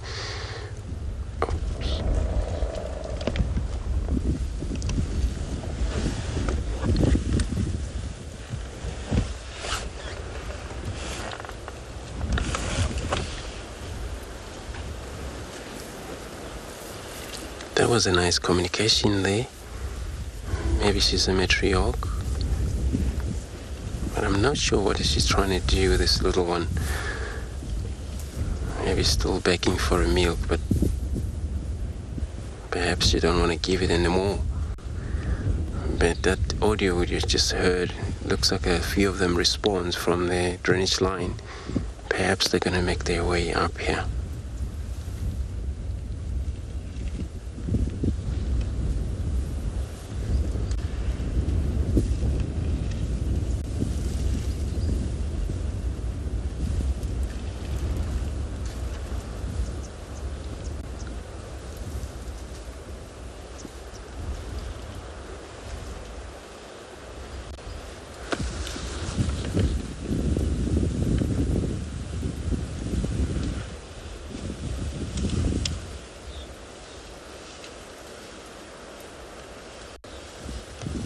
And they're going to have a very much long night. But they're happy doing that because they also mean to be moving around quite a lot in night. But this is also include daily basis.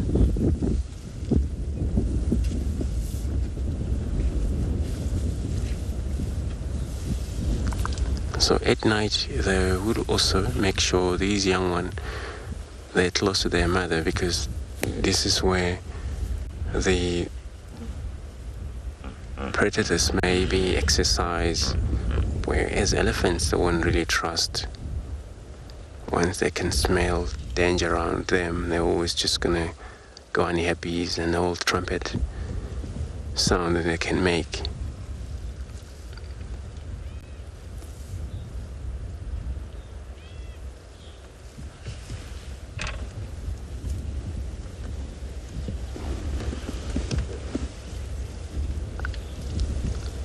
A big female there, and she's the one that started to actually make that sound. And I would have thought that she's maybe one of the leader here.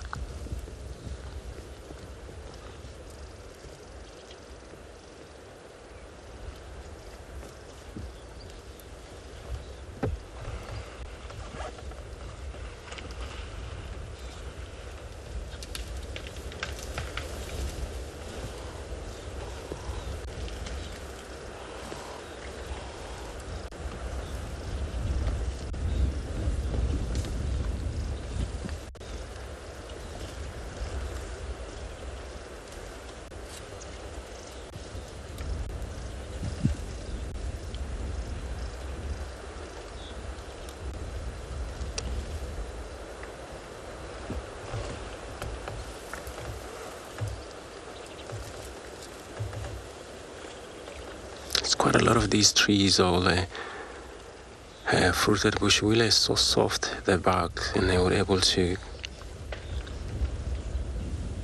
work it pretty much easy for the elephants to grind these one, peel off the bark, but they use these molars. That's why when they already have their problem with the molars, it's going to be a really, really problem. So their life would be threatened that way.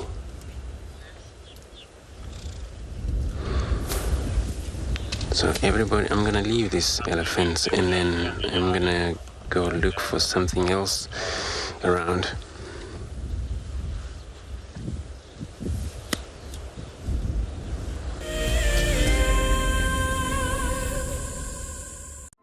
As we celebrate Women's Month in South Africa, we acknowledge and thank those women committed to conservation, working tirelessly both on the front lines and behind the scenes. The Endangered Wildlife Trust is proud of the women who dedicate their lives to fighting to save species, conserve habitats, and benefit people. Here's to strong women everywhere who are dedicated to protecting forever together.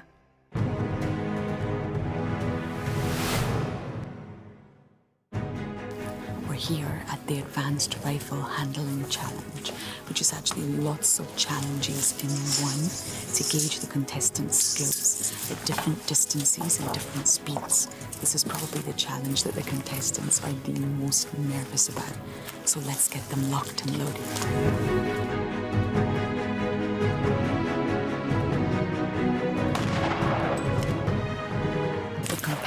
Are now doing the Hades halt, where they have to run back and forth to a target, turn, take aim, and shoot.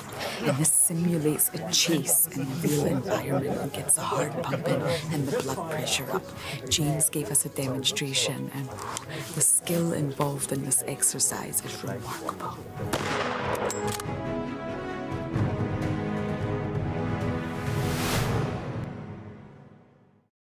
I've seen something I've never seen here before.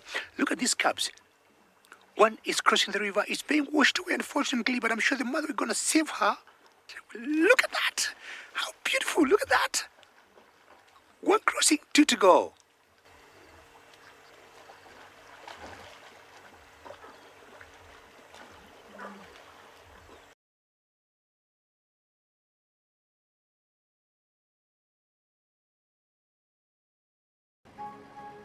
I love being a camera for WildEarth. The animals coming right up close to you, especially like lions. Sometimes you get nervous, but you have to go with the flow. My favorite animal to film is the elephant because of how big it is. But when it's really up close to you, it's one animal that you would say, I really respect you.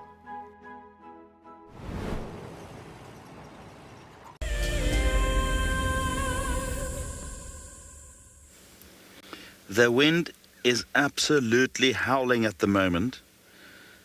And I think this roller feels exactly like Darren and myself. We just want to hide from it. And he has nowhere to hide, unfortunately. See how he puffed out his feathers in order to keep himself warm. Much like when we put on a jacket, it will trap air between the outer feathers and the skin and enhance its heat-retaining capabilities.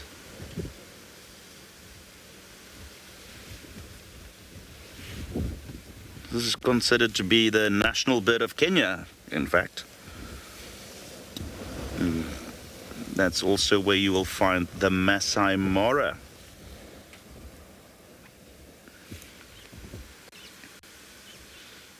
Let's see if that lizard is still around. Oh, there's a brown-hooded kingfisher. He seems less miserable than the roller.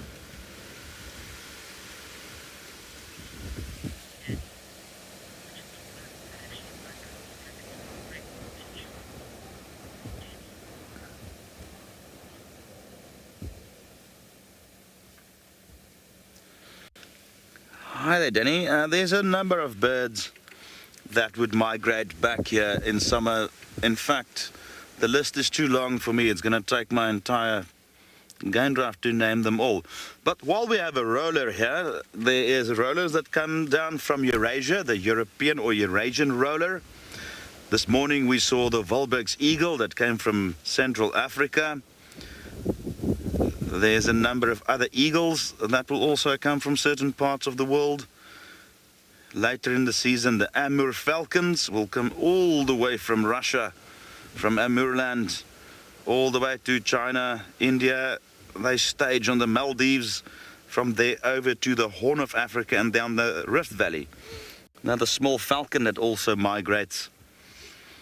And there's a number of others. There's quite a number of cuckoos as well that will slowly but surely make their way south towards us. Some from Europe and some from other parts of Africa and some from Asia or the Palearctic region.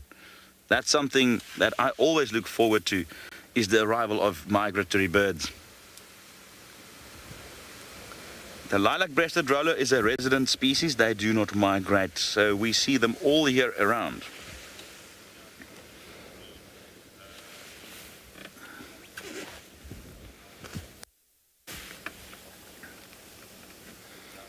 There's lovely blue. Let's just count all the colors. I mean, there's purple or lilac, white, black, navy blue, light blue or indigo, brown. It's almost like a bronze brown on the wings there. Just magnificent little bird. Well, it's not a small bird.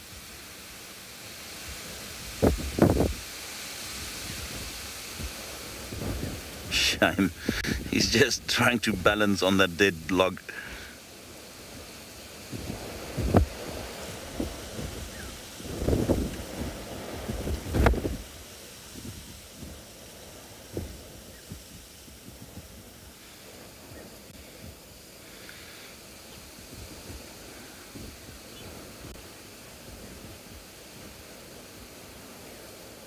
Wow. Let's see the kingfisher. He's just moved a little bit. Also a colorful bird. Love that little blue on the wings and indigo blue.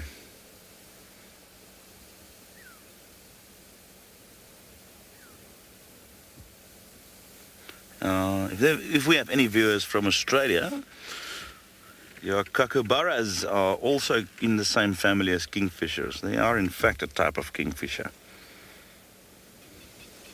Another bird that I would love to see. There's so many birds out in the world that I've not seen yet. Even in my own country, I've not seen them all yet.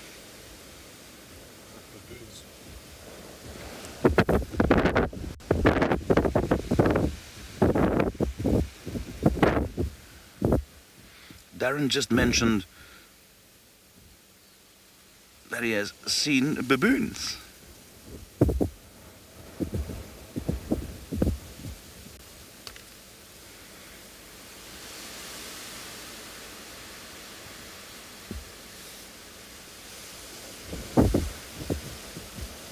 Just our apologies, the footage is quite shaky, and that's due to this really intense wind. It is really, really, really strong at the moment.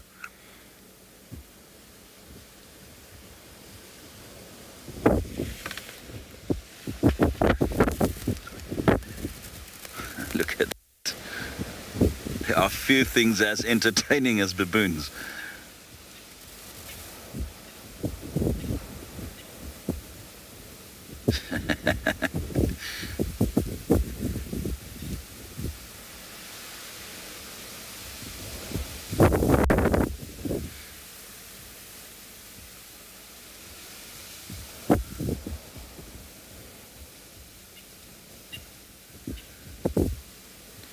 I must say, when we started out on this live safari, I was skeptical about the success that we're going to have with this wind and weather, but I'm pleasantly surprised that we've managed to find quite a few.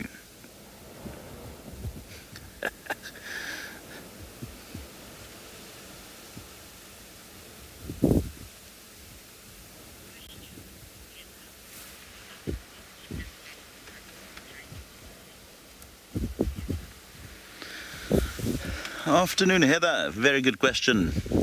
Similar to this bird that we watched earlier, baboons also have fur. Now, they don't have feathers, obviously, but they use their fur in the same manner. Now, think about when you are really cold and you get goosebumps. Now, us as humans don't have the same amount or thickness of hair compared to most of these creatures out here. So what baboons and many other mammals will do is, when it's cold, a similar action will happen where they'll get literally goosebumps. And there's a term for that which I'm not going to use now, but in essence the hairlets will be raised and they are slightly curved, and they will then create an insulating layer, and that will trap warm air in between the hair and the skin. When it's hot, the fur will be more flatter towards the skin so that there is no layer of air trapped. And then they also huddle together, much like we will do as well. So if it's very cold at night, especially when they sleep, they'll huddle together, just sort of feed off each other's body warmth. But baboons have a fairly thick coat, and they can use that to great effect to keep themselves warm. They will also seek areas that are probably warmer in terms of denser areas and so forth. I've also seen themselves sun themselves on early winter mornings in order to heat up a little bit.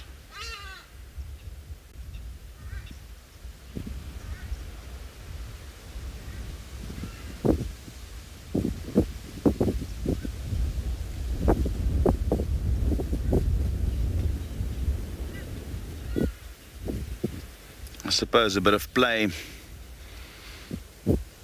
will also get the body temperature up a bit.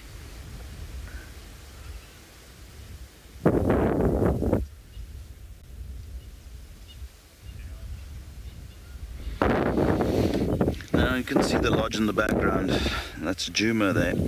And we often see baboons in close proximity to where we are. They somehow have learned that where humans are present, food is present, and that can become a problem. Fortunately, we don't have it yet, but in my career I've seen multiple places where baboons then do become a bit of a problem. And that is why we always tell our guests when they visit us here in Africa on safari to never ever feed them, because that will cause them to become dependent on humans, and they sort of then tend to lose their natural drive to go and look for food, and that can make them dangerous. We would rather watch them like this, in nature, doing what they're supposed to do.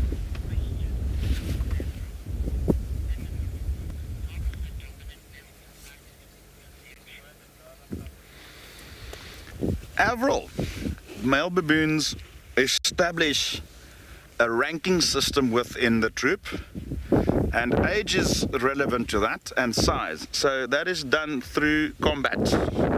They physically fight. So in a large troop of baboon, you almost have a military-like structure where you'll have one massive baboon who's probably the most dominant, almost like the general. And then you'll have one or two second rank males, and then as the rankings go down, you'll have more and more younger males in those ranks. And the same goes with the females, and females will only mate with males of their same rank or higher, or hierarchy level or higher. They will not mate with a lower ranking male at all. And they physically battle each other to move up the ranks, but that's often directly related to size and age, and obviously body condition and so forth. So the stronger you are, the longer teeth you have, the stronger your arms, you'll be much more intimidating, and therefore you'll be a much higher ranking than the younger, less experienced males.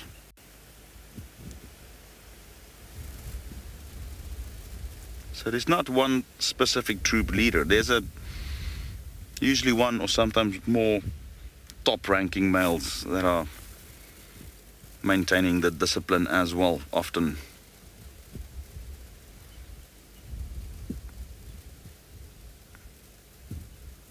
And there you can see them huddling together, just as we were discussing how they keep warm.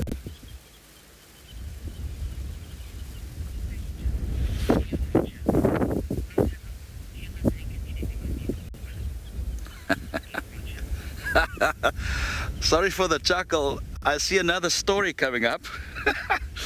Well, yes, indeed. Quite a few things, ranging from food. I once had a beer disappear off my table, but the story I want to share, and I might burst out in tears telling you this.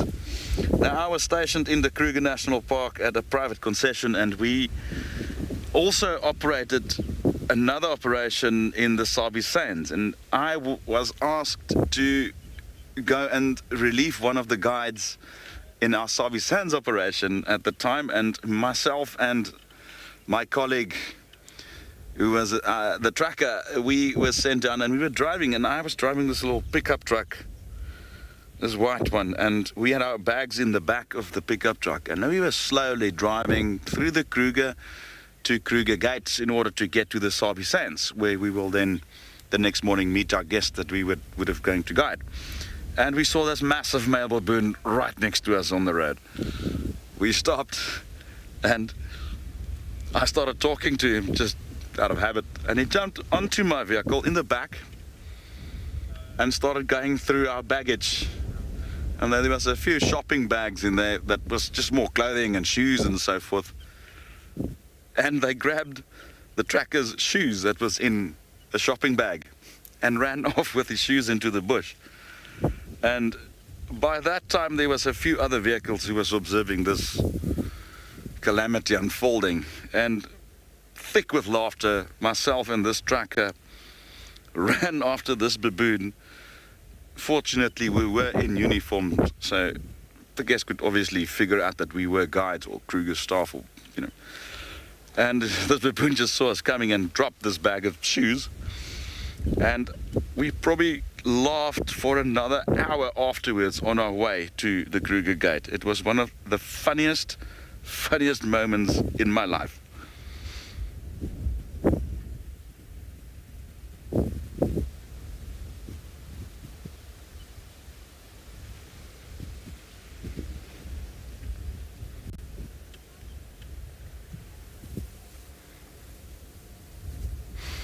I also had a baboon once grab a hot dog out of my hand, but that was in Cape Town.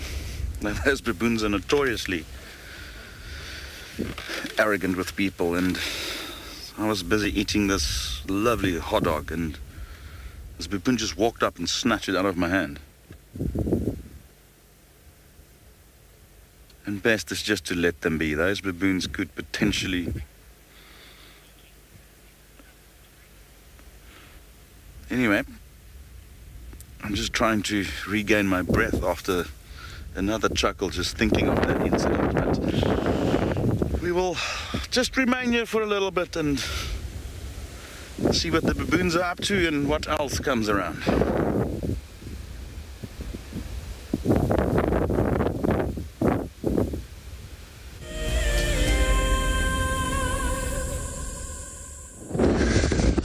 So we on the bamboo again, so searching for anything we can find. But I also had an update about some herd of buffaloes that are coming into Djuma. So I'm gonna go to that area and see if I can find them. Because it's a herd, I don't think we can miss them.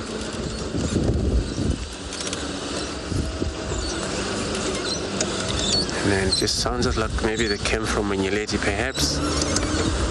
They will bring lions later on.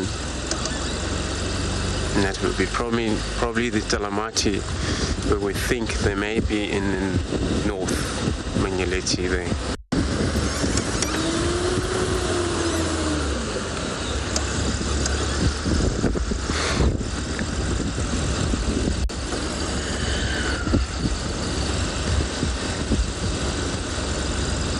So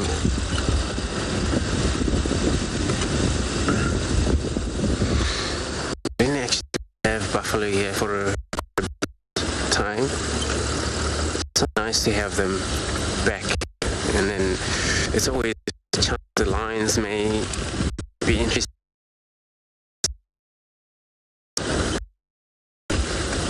because they're more lions. Buffalo, it's a lions.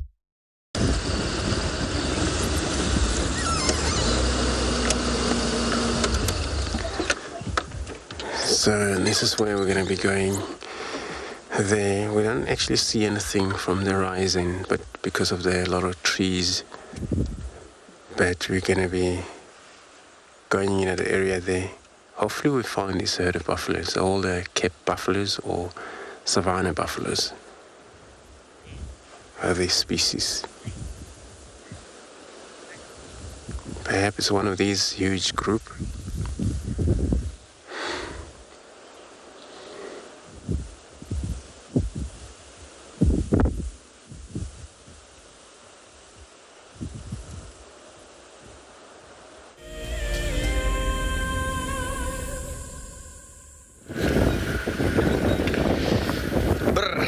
I'm telling you, the temperature is dropping by the moment, talking about having literally 2 seasons in one day. This morning, typical spring morning, almost summer-like. Even midday was fairly warm, and then this cold front hit us, and you can just feel the temperature dropping by the moment. And I should have brought my large jacket, and I don't have fur like the baboons that I can fluff up in order to warm myself up. So, other than trying to find animals, we're also driving slow for that reason, because the faster we go, the colder we get. Now this is it's cold. It's really intense, and this is like midwinter. Goodness. As soon as we think, yeah, it's spring, winter just gives us that last little jab.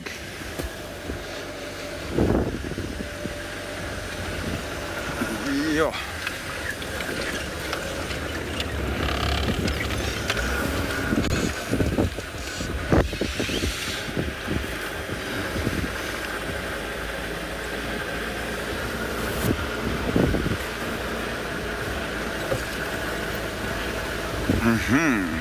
Lovely question, Heidi. I love that. Right, just to give you an idea of which countries I've been to. So obviously South Africa, Swaziland, Mozambique, Zimbabwe, Namibia, Tanzania. That's the countries in Africa that I visited. I would love to go to Kenya, the Masai Mara. Would really love to see that. That is something that's on my bucket list. And another country that I want to visit is Rwanda. Wildlife specific. I want to go to some of their parks. They have got some very lesser known national parks there that's phenomenal. But then one particular place that I would like to visit, and we don't want to go into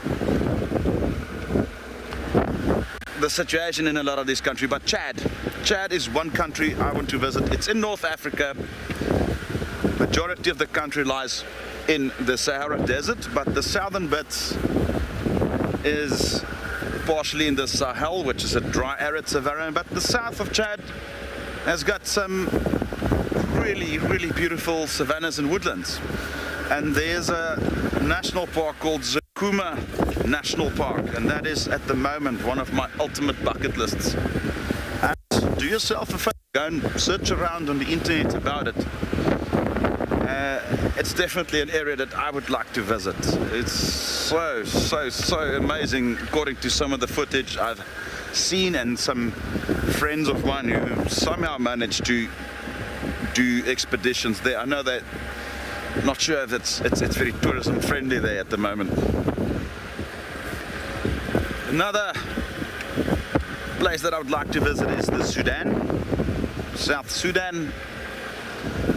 And there's also a phenomenon happening there, another migration that's not very well known, not wildebeest like we have up in East Africa, but it's different species that's not related to wildebeest as such. You know, it's cob, and they're related to waterbuck, and also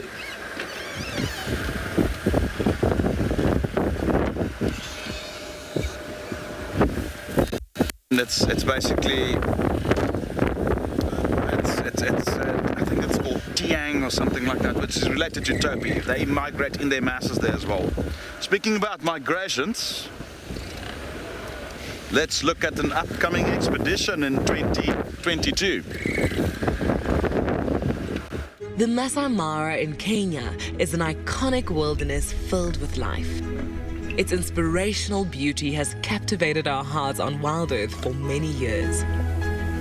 While this season of the world's greatest migration has been missed, WildEarth is preparing a spectacular comeback in 2022.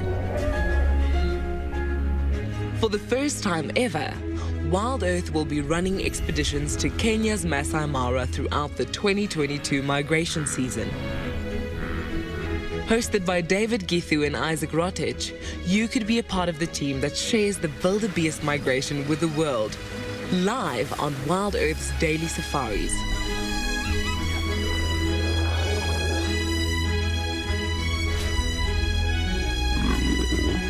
If you're interested, then head over to our website to find out more.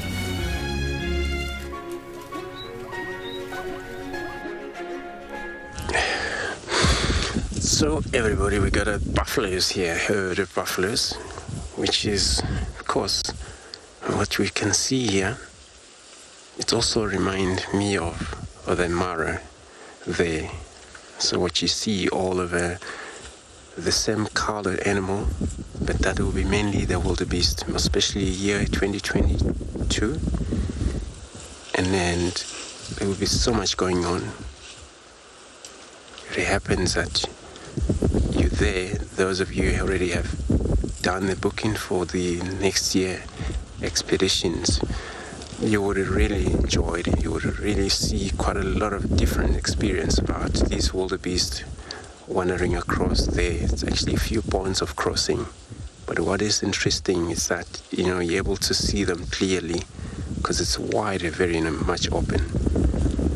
So this is what it reminds me of there when I look at these herd of buffaloes. But then here it's all the trees line and all of that, so you hardly to see how many of them.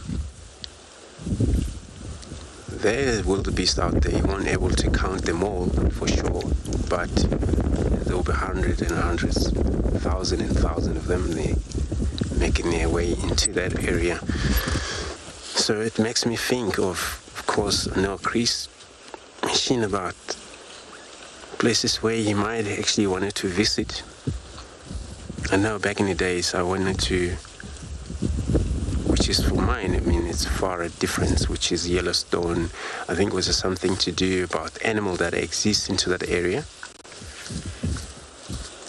which is only a wish that it will be actually very good for me to be, also to see terrain, the landscape, different antelopes, elk,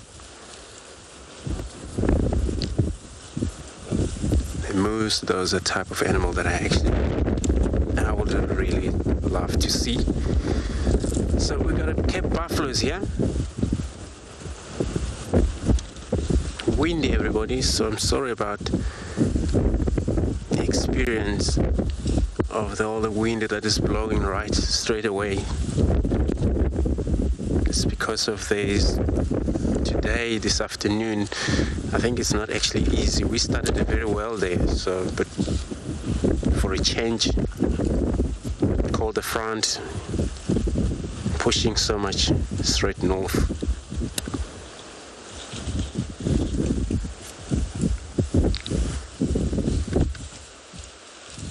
It's good to have buffalo back because then it's going to be a lot of a benefit for us. Perhaps they'll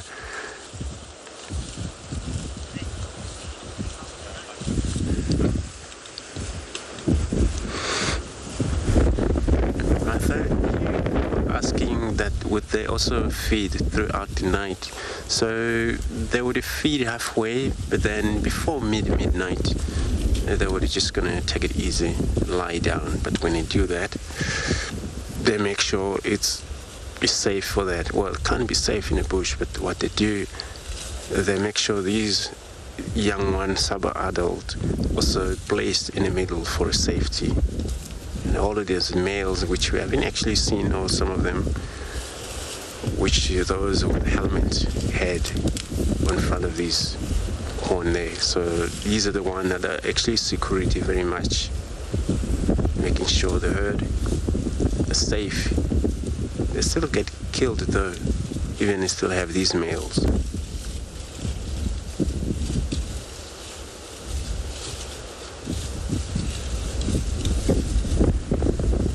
at night they will rest. When they want to, also during the day, they can rest. So plenty of grasses where they're feeding on the ancestors' grasses, which is a buffalo grass. So that grass we've been talking about, has a lot of high nutrition, and that's why these animals may sustain as long as there's a water hole, there's a plenty of water that they can actually drink.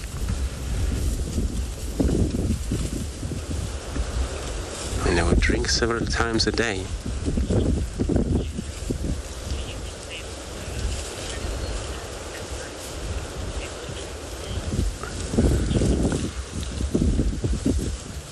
Jade, so you asking would they be alert in terms of the predators at night compared to in the day?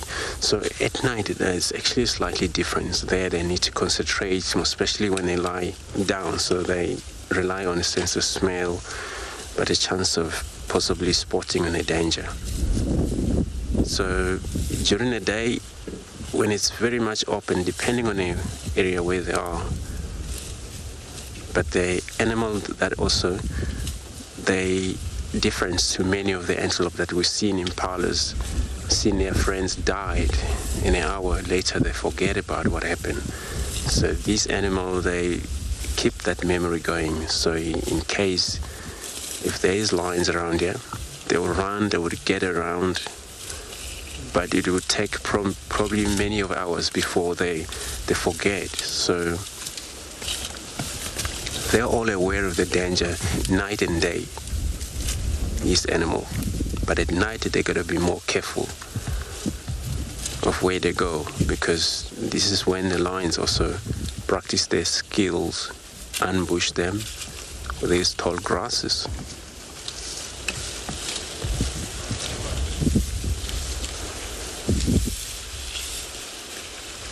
So they're always alert, and they are all aware of any possible surprise would happen. And that's why when they move, they're making sure that, so very far in the end, these are the male, also be left behind, but also to make sure those cannot keep up with the herd, and they will be taking care of these males, which means then they have also a bond structure in terms of taking care of one another.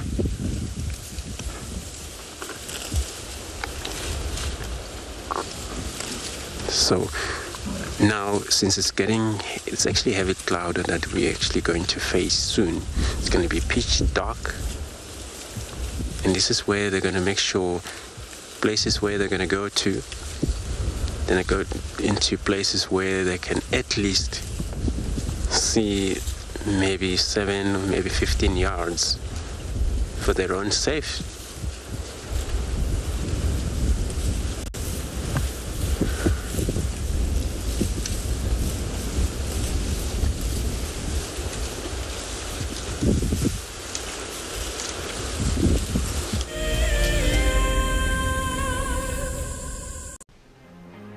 Calling all WildEarth explorers, we have a new and frankly awesome travel prize for you to win.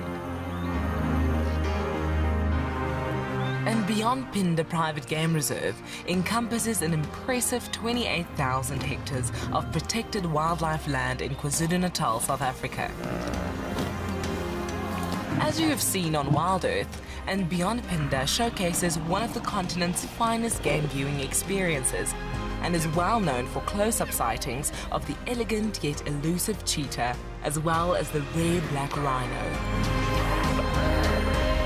Sign up to be a WildEarth explorer before the 16th of September, and you and a friend could be heading to the magnificent Phinda Mountain Lodge, where you will spend 3 nights escaping the real world at this ultimate safari location. WildEarth explorers, it's in your nature.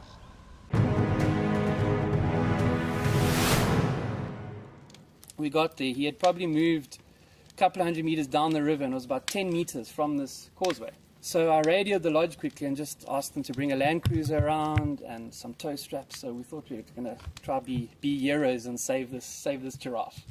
And now a big bull, probably over a ton. He's a big unit. Got the tow strap one side of the giraffe and managed to get it around him with the boat, and the other edge of the tow strap obviously back onto the bank. So we made this U around him because he was lying quite close to the bank.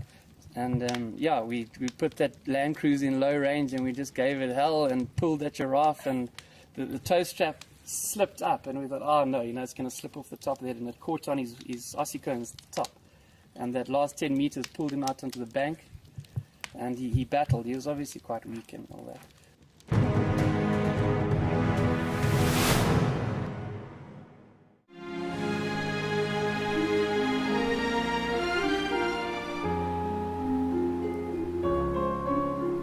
You are cheeky. That was a brave decision. Amber Eyes is... Oh. That is so magic. That was absolutely wonderful. Amber Eyes just gave that cub an enormous hug. Expect the unexpected here on WildEarth daily.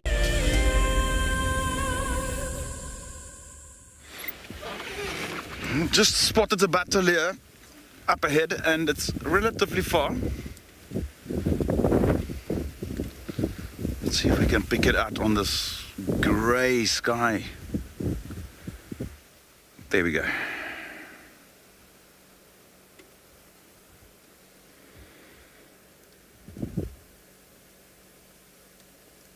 And from where I am, looking at my binoculars through it and trying to figure out if it's a juvenile. It appears to be a juvenile. Could very well be a bit older. But there is absolutely no way for me to say that for sure. We are relatively far from where we normally see it.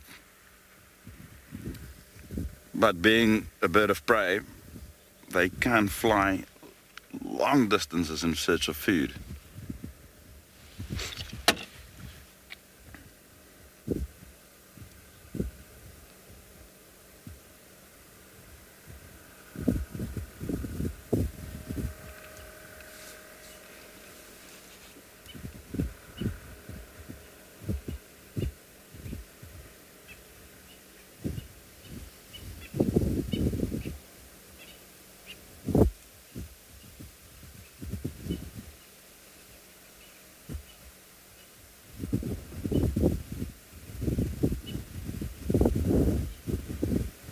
Definitely looks like a juvenile. I can see still a little bit of the tail. The juveniles still have a slightly longer tail than the adults.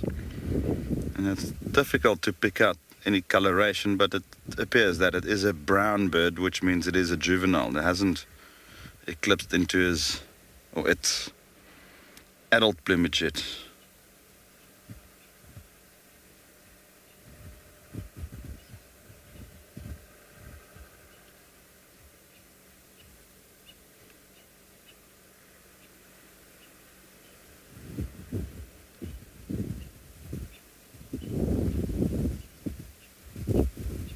Don't know how Darren keeps track of that bird through all this foliage.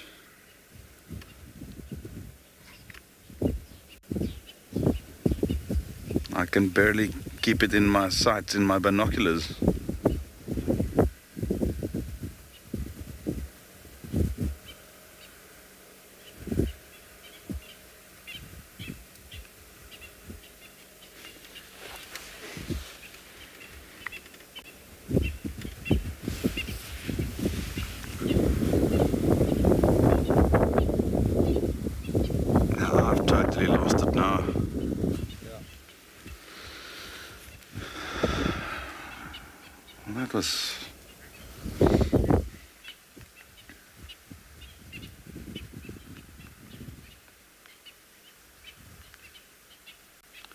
Well, it seems like there's a couple of drops coming from the sky now. We do know that there is some rain predicted for around 6 o'clock. And, well, in the meantime, we'll go over back to Andrew to see what the buffalo herd is doing.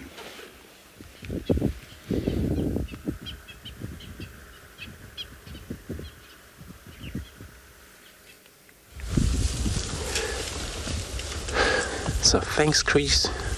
So we still got the buffaloes, which it's amazing how they actually getting comfortable, but it's actually started to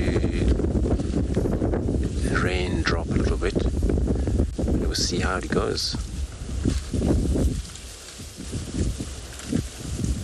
So for them, since the wind is pushing to the north, if the winds, then they may turn around, face north again, because then the rain would be pushing to the north. They wouldn't really face the rain. They would go according to the wind and the rain. Now, the lions who may hunt them, they would need to face the rain and the wind, which there's a possible chance. And that's why these leopards and all lions, when they success on killing when it's wind, that's what they do. Always face the wind, chance of smell what is in front of them.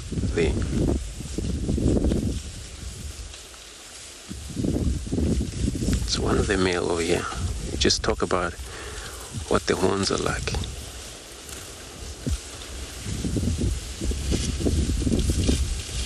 So, as a guide, sometimes always when you talk about buffaloes, when they look at you like that, and it reminded me of back in the days where easily guys will say, well, they look like they owe them money when they look at you like that. So they have a kind of like that look.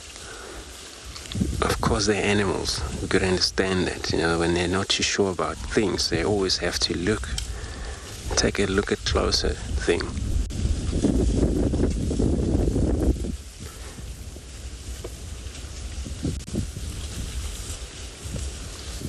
And then of course he's in the middle of the group over here, so he's the only one that is actually looking too much to us. The rest of them are fine. If there was only the one that was in the area, I believe he maybe vanished, ran already. So he kept the company because the rest of them all fine. They don't care we're here.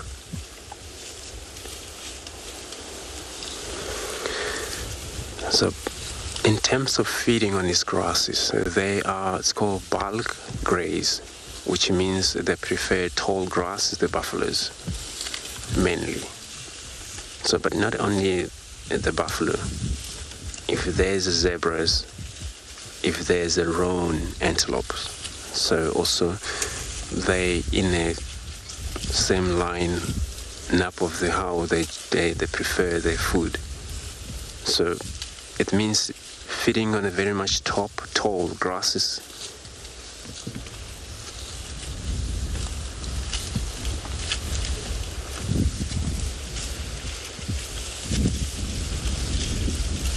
And that's why when you really have a wildebeest and the zebras, you will see how it goes.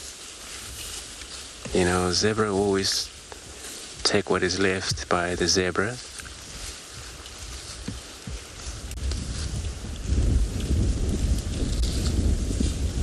It's something to do with the muzzle of their mouth. And they only allow that animal to only take certain type of short grasses or the grass that has been already mowed down a little bit by the first species that have moved into an area before.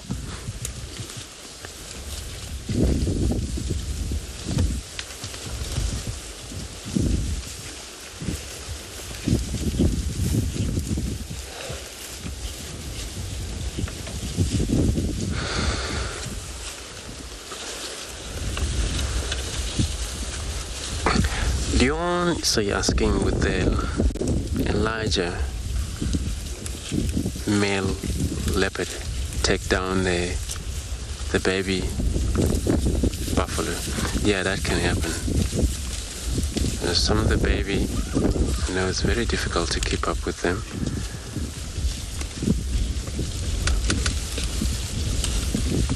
Sizes like that we see here, that can still taken down by the male leopard. probably not easy to horse up in trees, because they're way more than impala can already, but they still do it. So male leopard, they're even bigger in size, where only the female cannot actually work on that. Can try, they have a lot of exercise on how they're killed, it's all about suffocate.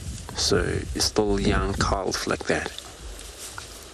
So once the throat has been blocked by these canine of theirs, and of course eventually it would die because of not able to breathe.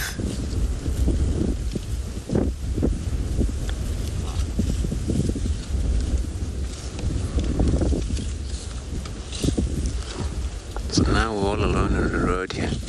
What they're trying to do, they're trying to make sure that they go between us. It can be very noisy sometimes. This is why they get attracted by lions. If lions are way off, they're more likely to listen to the audio of buffalo, because every time they push one another, this is where they make sound. They can only moo like cow when they're in need of maybe keeping up with the rest. Of course, when one is separated, and they can moo like a cow, but they can do various calls as well. So moo and sound of distress call. This is when they are disturbed. Also, of course, when they get caught down by lions.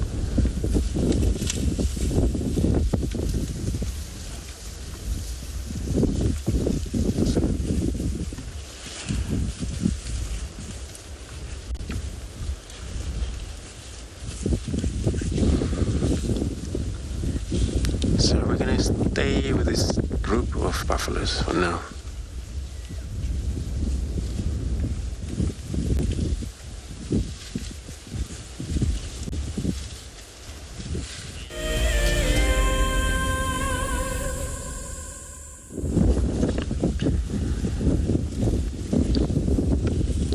So it looks like the general direction is to the south, but it's cool because they just entered the Djuma now property from the Manyeleti, I think, I guess. That's where they come from. They were there, they were up in the north. And then it's cool that actually this is another herd. It was another herd that was reported, but far to the east. So it's cool that we're able to gain a lot of herds coming into the area. But it's also applied the same situation where we also mentioned about the water. If there's a water available in the area, it can attract many of the species of animal be in the area. And in the end, or hunt these species can be in an area, such as lions.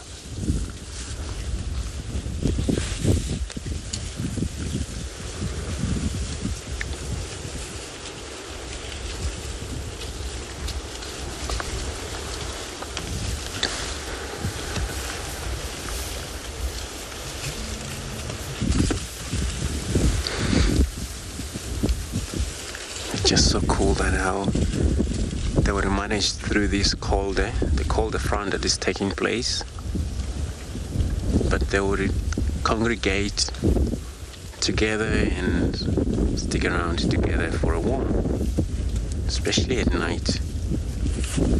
Maybe warm, maybe not warm, maybe between chase around the rain, run for their own safety. This is when they would probably feel slightly warmer when they do that. A little bit of exercise, but saving their lives.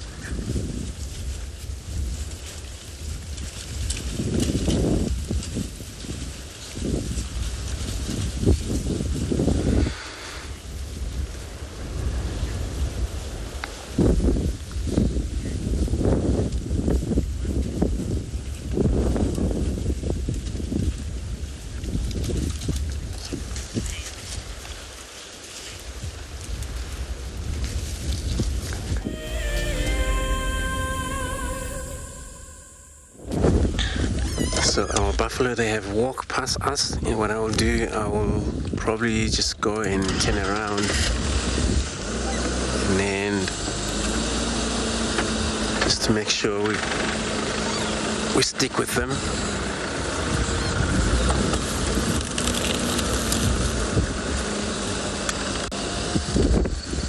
I always love buffalo, the way they do, the way they cooperate. No, sometimes there's a disagreement there in the herds, but it's always sorted out that. Same two cows where this young one cannot behave very well. In the end, there is always these mothers will always sort them out. Some can actually misbehave in a group, behave badly to another member.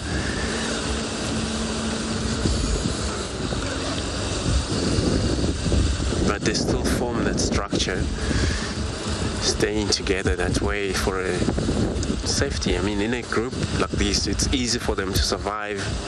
Lions has to work harder, not easier when they're in a group. So all lions can do is to make sure they run them. So during that run, some of them may maybe run well. This is the time, probably that's the target. And that target can fail sometimes because they're more likely to come back, the rest of them, to help one another. Let's stop here and look at this one, feeding around this termite mound here.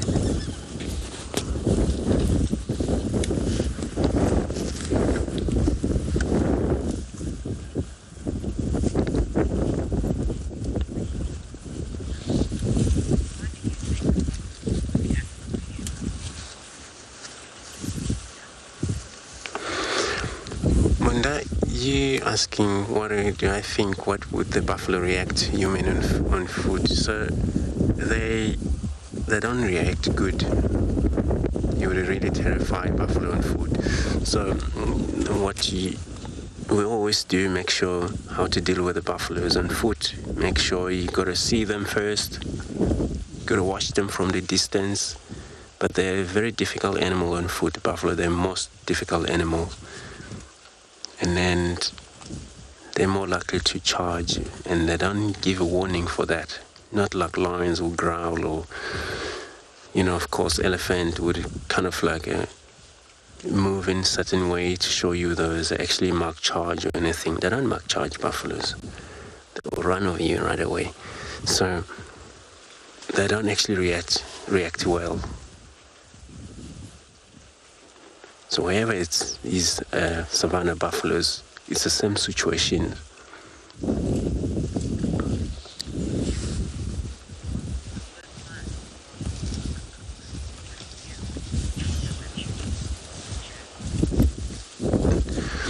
So Chad, you asking what would be the first sign for the buffalo shows that it would be the charge on you.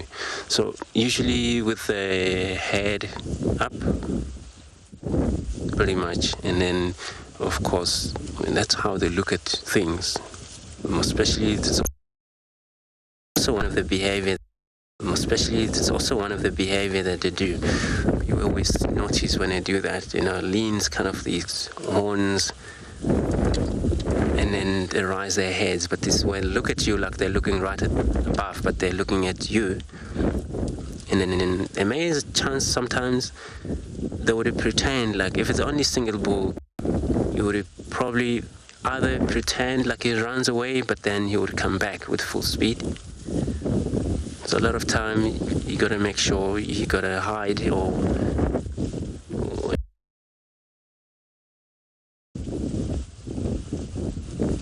so those are the only males that are sometimes separated from the rest of the group, that they can be a little bit difficult on foot. But these herds, all of them here, they may be surprise you sometimes, but mainly if one run, a chance of them may run. But that also give you the chance you may maybe change your position if you're in a position maybe where they can see you or possibly smell you. then you need to all deal with that.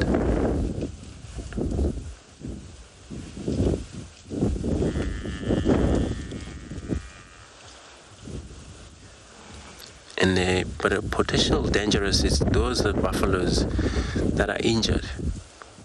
It's all the bull that are cannot able to walk or keep up with the other one. They're so protective, and of course, they are deadly.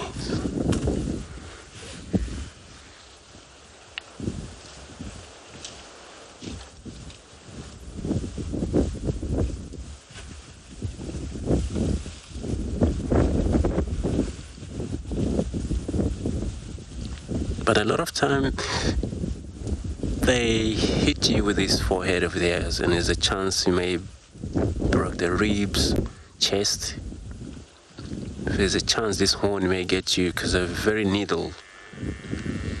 You may flap in the air and then result in serious injury.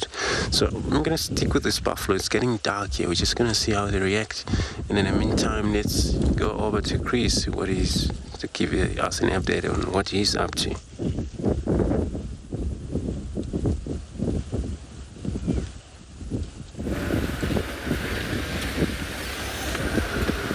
Well, I also had a few encounters with buffalo on foot, and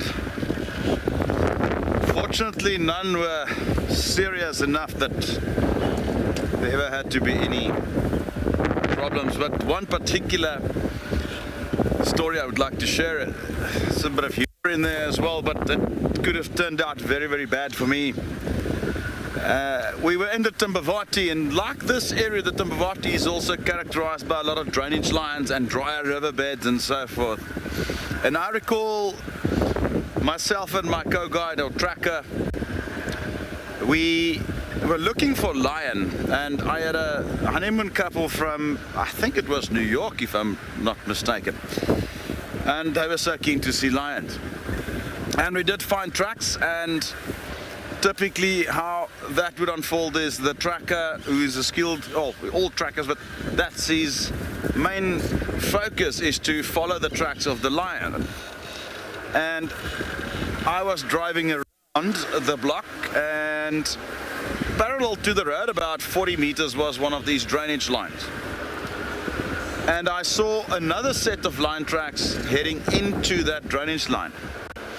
And like we often do, we'll climb out and we'll investigate. I mean, we are trained in how to handle animals on foot.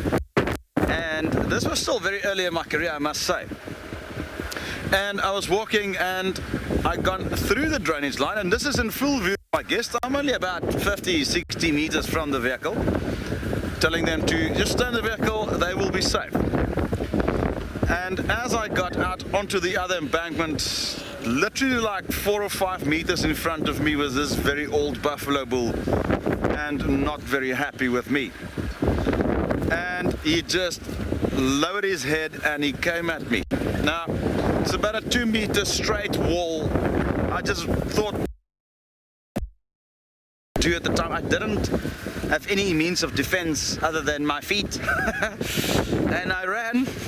We always tell people do not run away from these things, but buffalo, they do not stop.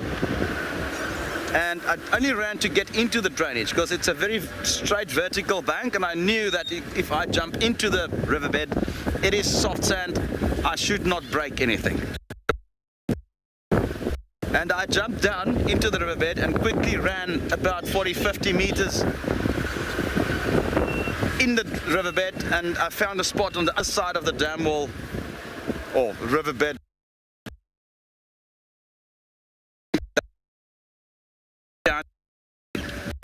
Common spike thorn.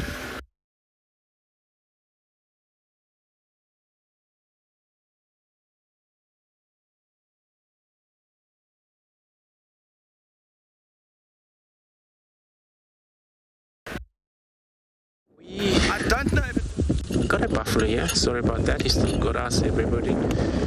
Just gonna try and work out on the II light because we're still with this animal. Of course, we won't shine at them. So the IR light would actually still be visible for us. We can still watch them, but it's getting cold.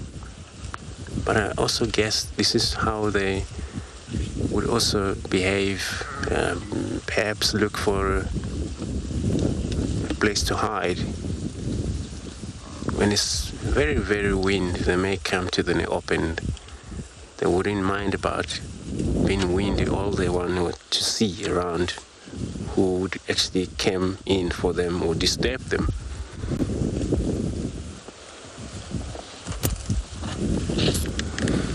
And I'm not just so sure how far they were up north.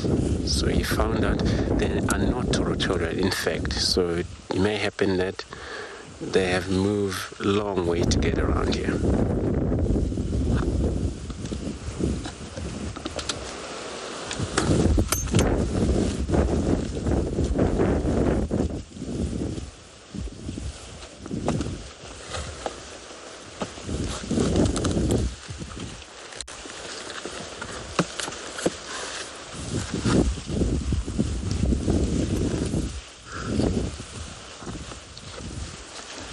It's just so an amazing animal.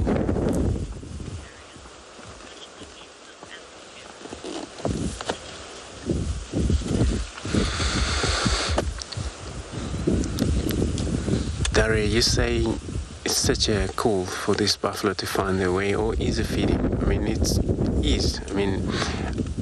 in the savannah, that's what is always applied.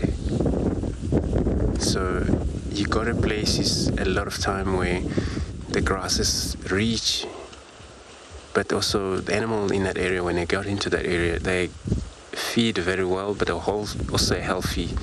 They would gain healthy from that grasses. And then it's so cool because in the area, water hole is everywhere, so they can exercise, they can eat quite a lot, but in the end of the day, they may find themselves into one of these watering hole, feed or drink, and possibly some of those are older males. They actually lie in this water hole, but they're not actually water buffaloes. They are savanna buffaloes. They're not also forest buffaloes. They are savanna buffaloes. So there are some few other different species of buffaloes. The Indian buffaloes, forest buffaloes.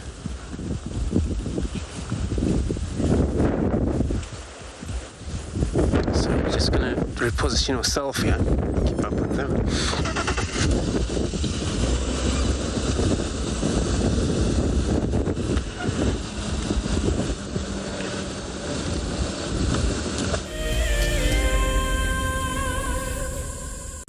RSA has a long history, over 90 years, of being involved and even pioneering aspects of the conservation sector in South Africa. Over that long history, we have realized that all of the issues that we are facing both locally and globally are due to human impact. Therefore, we need to concentrate on working with people, and that is what WESA does. What makes me passionate about the work that we do at WESA, and in particular the work that I engage in, is actually connecting with people. Currently the work that I'm working on is working with youth in a skills development program, and just to meet the youth and to hear their stories and to bring them opportunities that we hope will have some impact on their lives really, really fuels me to get up every morning. A huge shout out to the women that I work with, as well as to all the women that are contributing hugely within the environmental sector, both in South Africa and in the world.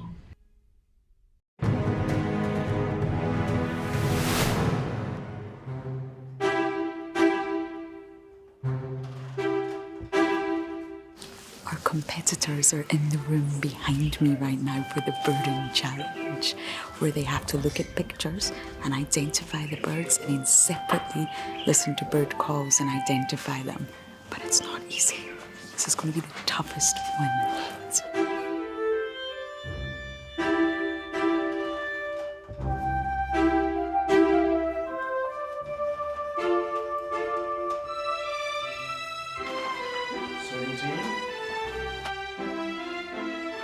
Here we have the previous year's winners. You can see they're trying to see if they can remember all the answers, and look at them taking a sneak peek.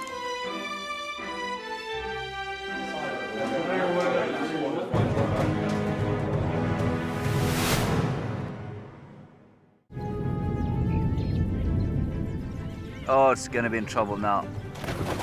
Oh, this is unbelievable stuff. Here comes a hippo in too. Go, impala.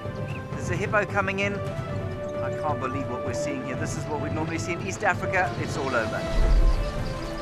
Hippo leaping at the crocodile now.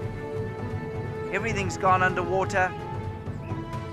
Expect the unexpected here on WildEarth daily.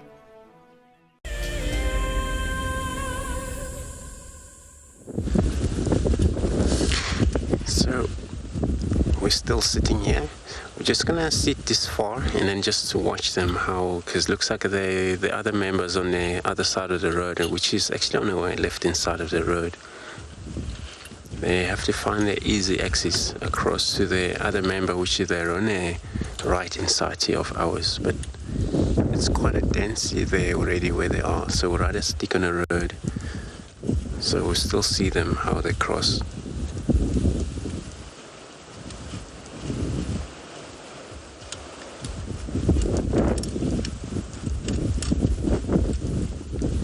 Just probably they have actually long way today to get up here, because there was no even a sign of herd around here. Only herd we heard it was in the far east, which is actually the guys have tracked those when they headed south east from that area, perhaps back into Kruger National Park.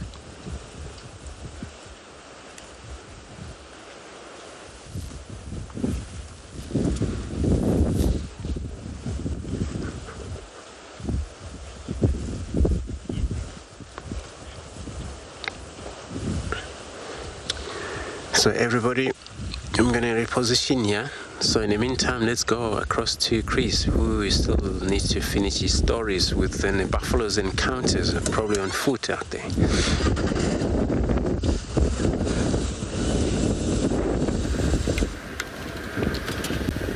Nah, just apologies, I got cut off there with that buffalo story of mine. This weather does seem to affect our signal a little bit. Now, I think at last I was, just to recap, I was following the lion track, and my guests were looking at me from the vehicle into the drainage. Buffalo started chasing me. I'm into the back in the drainage run, climb out, running behind a bush. Now, this buffalo was running around the bank, literally bashing every single bush that he could see. He was out to get me. He wanted to trample me that day, and fortunately I made it in time. If it was flat ground and I didn't have that drainage line to jump into, I would not have been here today taking you on a live safari. And just to reiterate what Andrew mentioned about buffalo, they are very dangerous.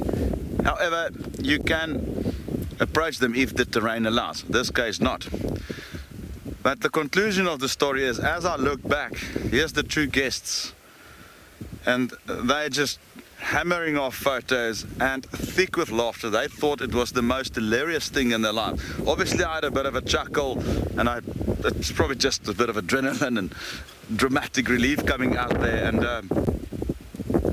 I remember the day that they left, we have seen lions, leopards, all sorts of entertainment, and when they written their feedback report, or their little highlights, and they specifically mentioned this incident as their highlight, and I nearly got smacked by the buffalo. But yeah, that's how it goes. You get these experiences out in the bush, and for years everything goes well, and then you just have this one day where things just don't go your way, and fortunately I came out of that. So keep asking, I might just come up with another story or two.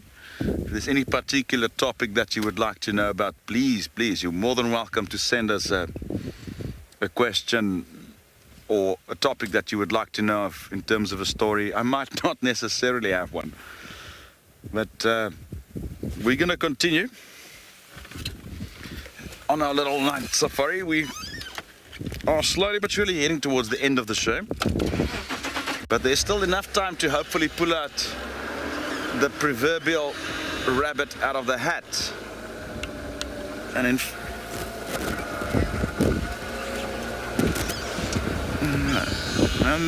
the meantime, we'll go back to Andrew, who seems to be having some great fun with that large herd of buffalo.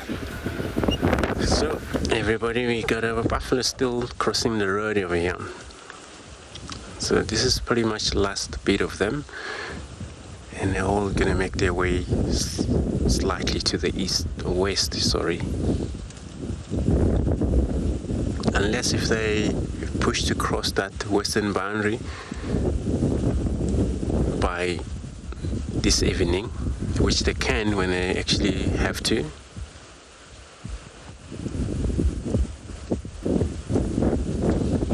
But somehow they're gonna have to find a place to rest for the night, for sure.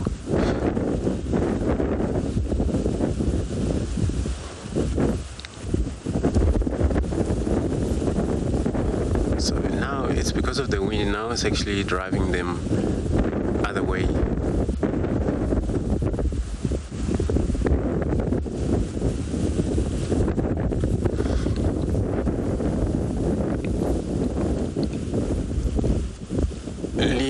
Asking would the buffalo bull do fight for the mating rights? Yes, they do.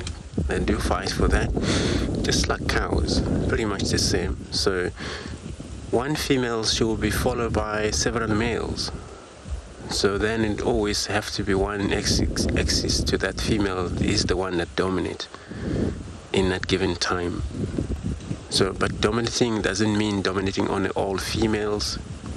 You gotta have various other males that are not actually dominating more, maybe less. So somebody will dominate someone. So that's how it works. But then you come across a situation where there are 2 females now, 3 females on estrus. So there will be then many of males that they will actually also split between, follow each one of those females. So they're in that group. They're not territorial, that's why. So fighting for the rights is always about who's the strongest amongst the group. And it looks like we're losing them.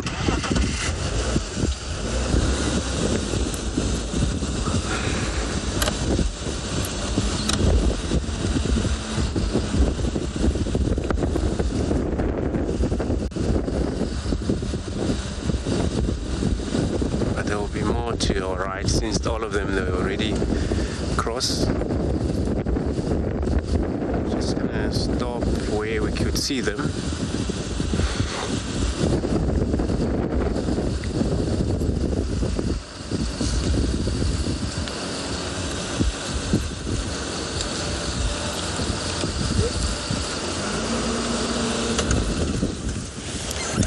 They're amazing animals. So many of them may limp, some of them may be not healthy. They still have such a problem with tuberculosis, such as foot and mouth diseases, which is all the anthrax, but pretty much common disease on these animals. And that also can transfer to many of cats, such as the lions, also leopard that may eat that animal, that they actually get much of infected by such a disease. TB, those things, but it's actually higher in that.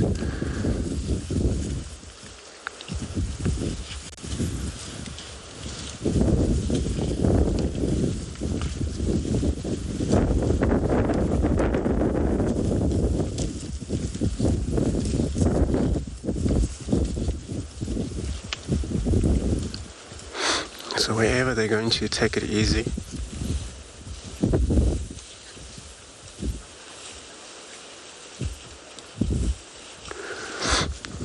Lucy, you're asking which animals buffalo belong to. So they're actually oxen, bovine. So that's what they are. You know, cows. But they're not actually cows at all, but they're oxen as well. But bovine, that's where they belong. They're not antelope.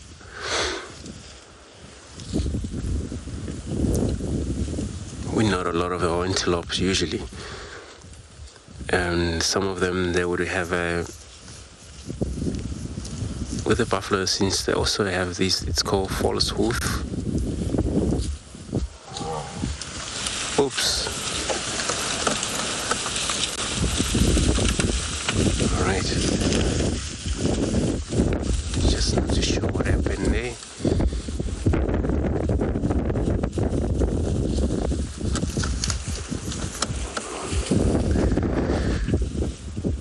They all ran around, so I'm going to drive forward, because then we're heading in there, and then they turn around ones that make kind of like sound.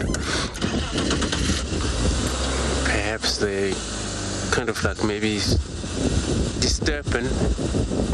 That's why it cannot be easy for them. The night time is very difficult for them.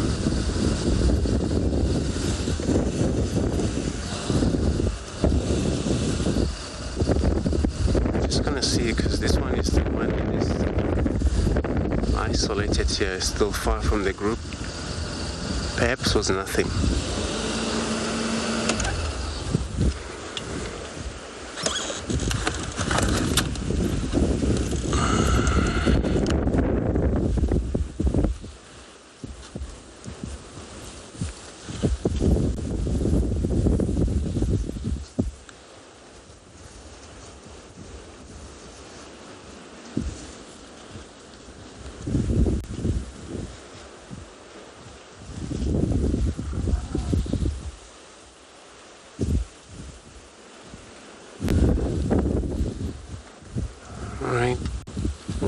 Cannot see anything for now, so I'm going to reverse back there where we were with them.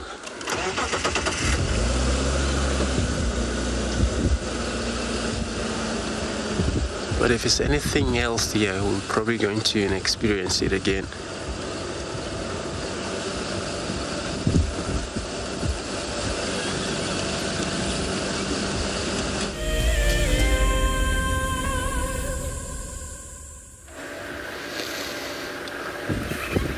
We're still continuing on our slow drive, and I've now turned sort of the vehicle with the wind.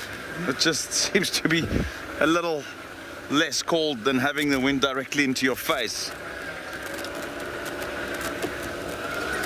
And sorry, I'm just trying to get over this bump. And at the same time, again, just scanning every single bush.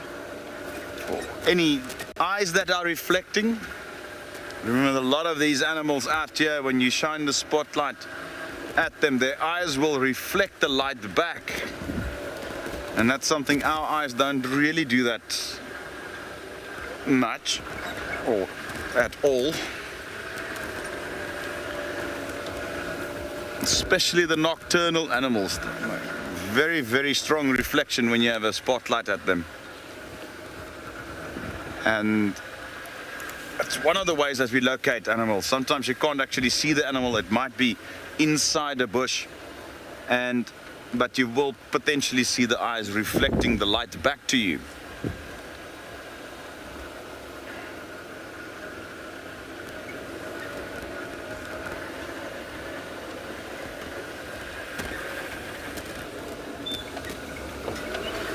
And sorry, I'm just getting over that bump again. Now then, once you've found the animal, in our case we can then use the IR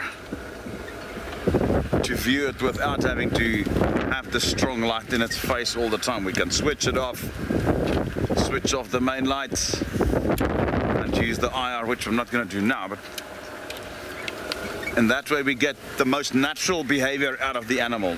We impact much less on them, on it. And that is exactly what we strive for, is eco-tourism.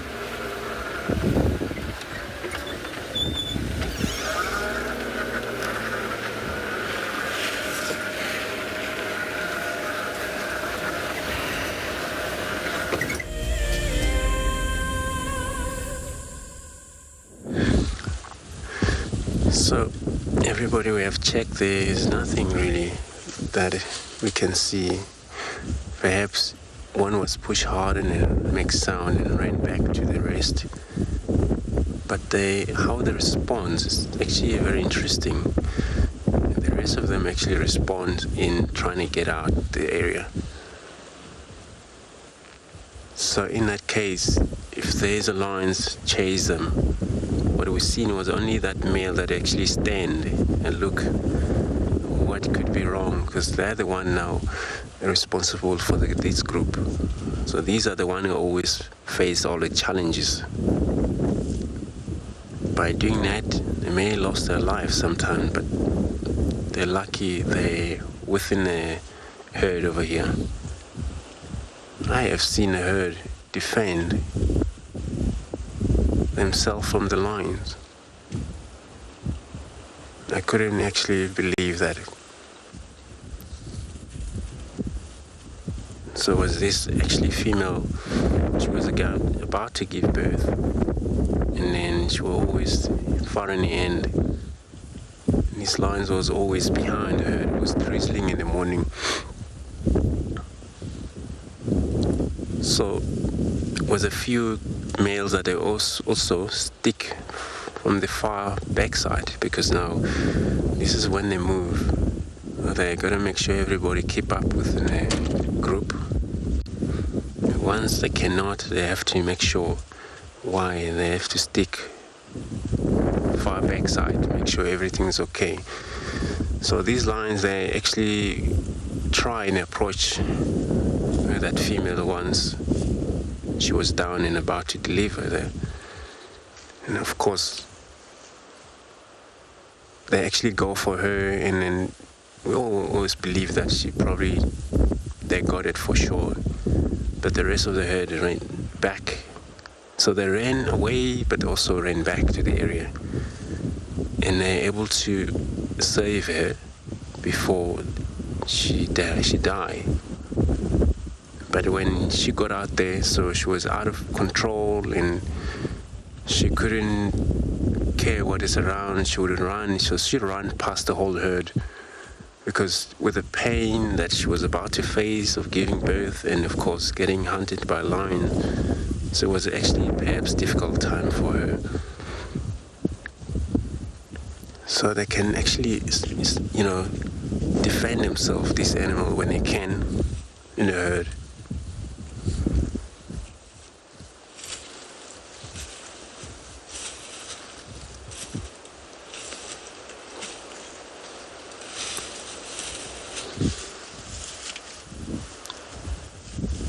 So they in here because they ran back, and this is where they were heading. Perhaps they're going to take it easier because now they realize it's not safe anymore for them to make noises of going around through bushes like that.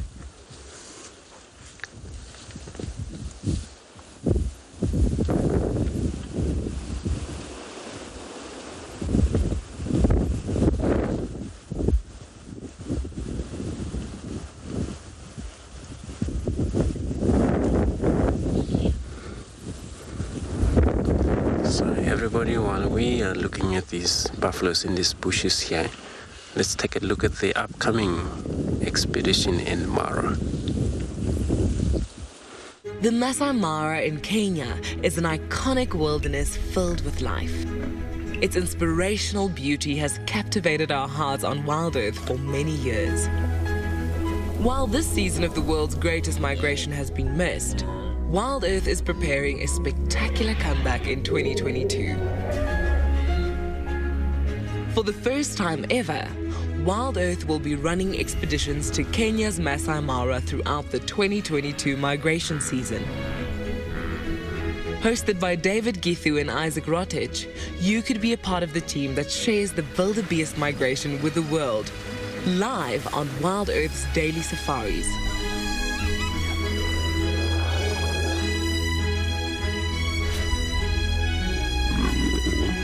If you're interested, then head over to our website to find out more.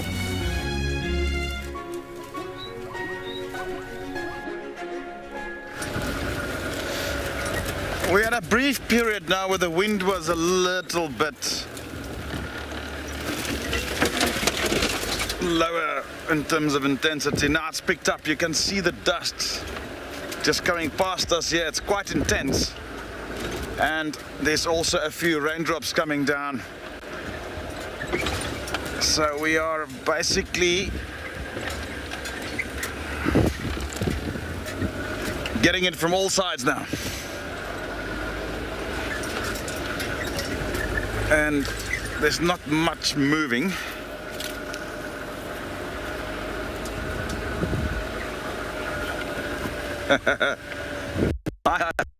I was actually thinking about that. This is like deja vu. I was thinking of that not 3 minutes ago. It is very different, I must say. You know what, initially when I started out last week, I didn't know what to expect. I've not been on camera much in my career, live that is. I mean, I've been on 1 or 2 documentaries, and there you could reshoot the scene. You know, if the director is not happy with the scene, you can always reshoot it. You know, whereas this is live, so there's that massive element of intimidation in a way involved there. But I must say that the moment the question starts coming through and we are in front of an animal, it became a bit more familiar with me in terms of I reverted back to being a guide. And I think that's helped a lot to put me at ease.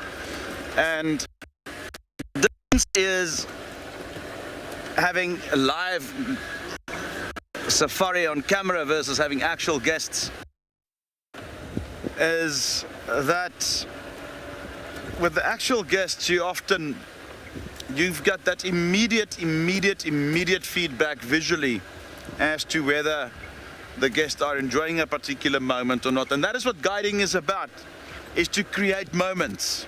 And it's exactly what we are doing here. Just our audience are not, they're all over the globe. But it's very different, but also very, very similar. And I must say, I do enjoy it. I really, really do enjoy this.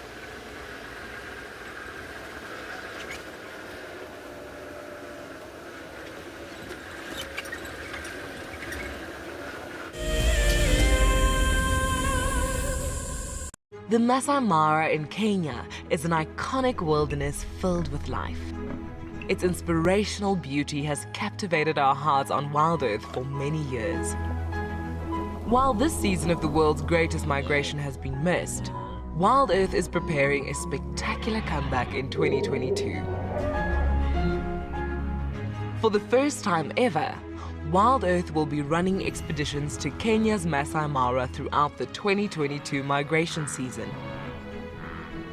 Hosted by David Githu and Isaac Rotich, you could be a part of the team that shares the wildebeest migration with the world, live on WildEarth's daily safaris.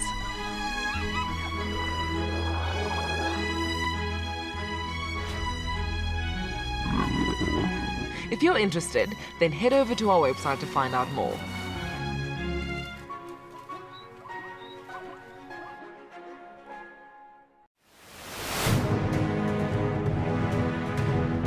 For me, the best part about being a guide is being able to live out in Africa's wild places and being able to share that with people.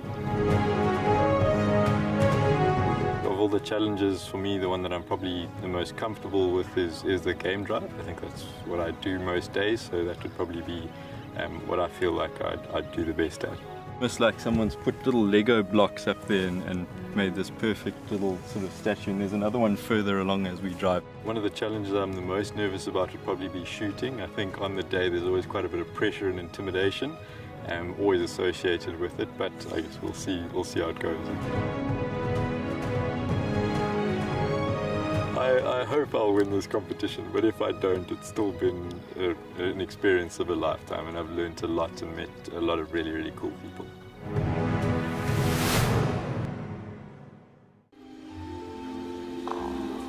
Goodness, look at its wobbly legs. Oh, I don't believe it. I can't believe we've actually seen it. Oh my goodness.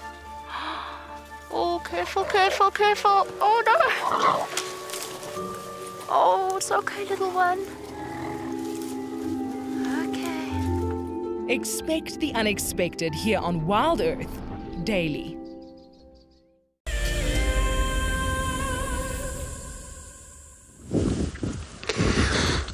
So everybody was still looking at these buffaloes. They're still worried too much now. They already completely changed that direction. Looks like they're gonna get headed east or maybe stationary around here. So many of them, they may take it easy, but many of them, they will stand up and chew their cud, just like what she's doing, that female over here.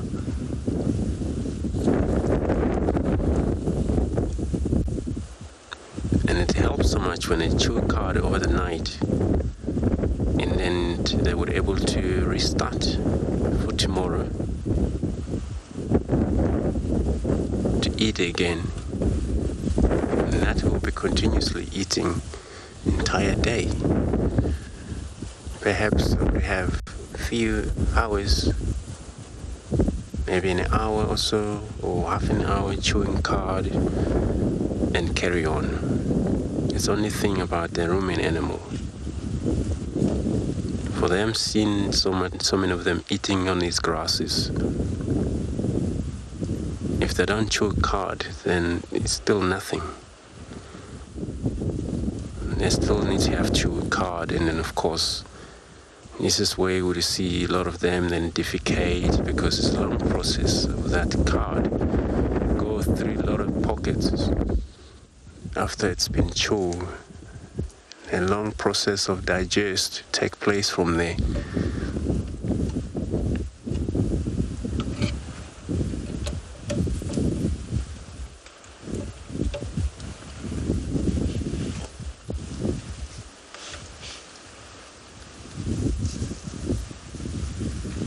But where they came from, so they have drink water because there's a watering hole, so they should be fine for overnight sticking around here.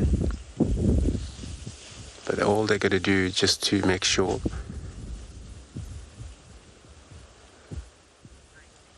that they don't actually wander around far from one another, which they cannot do that.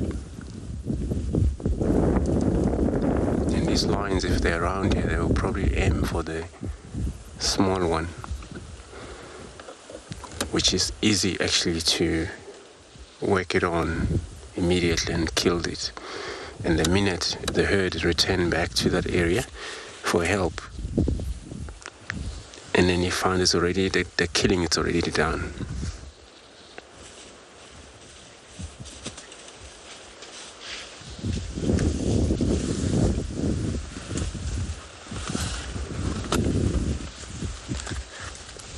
So maybe tomorrow we're gonna find out what they would be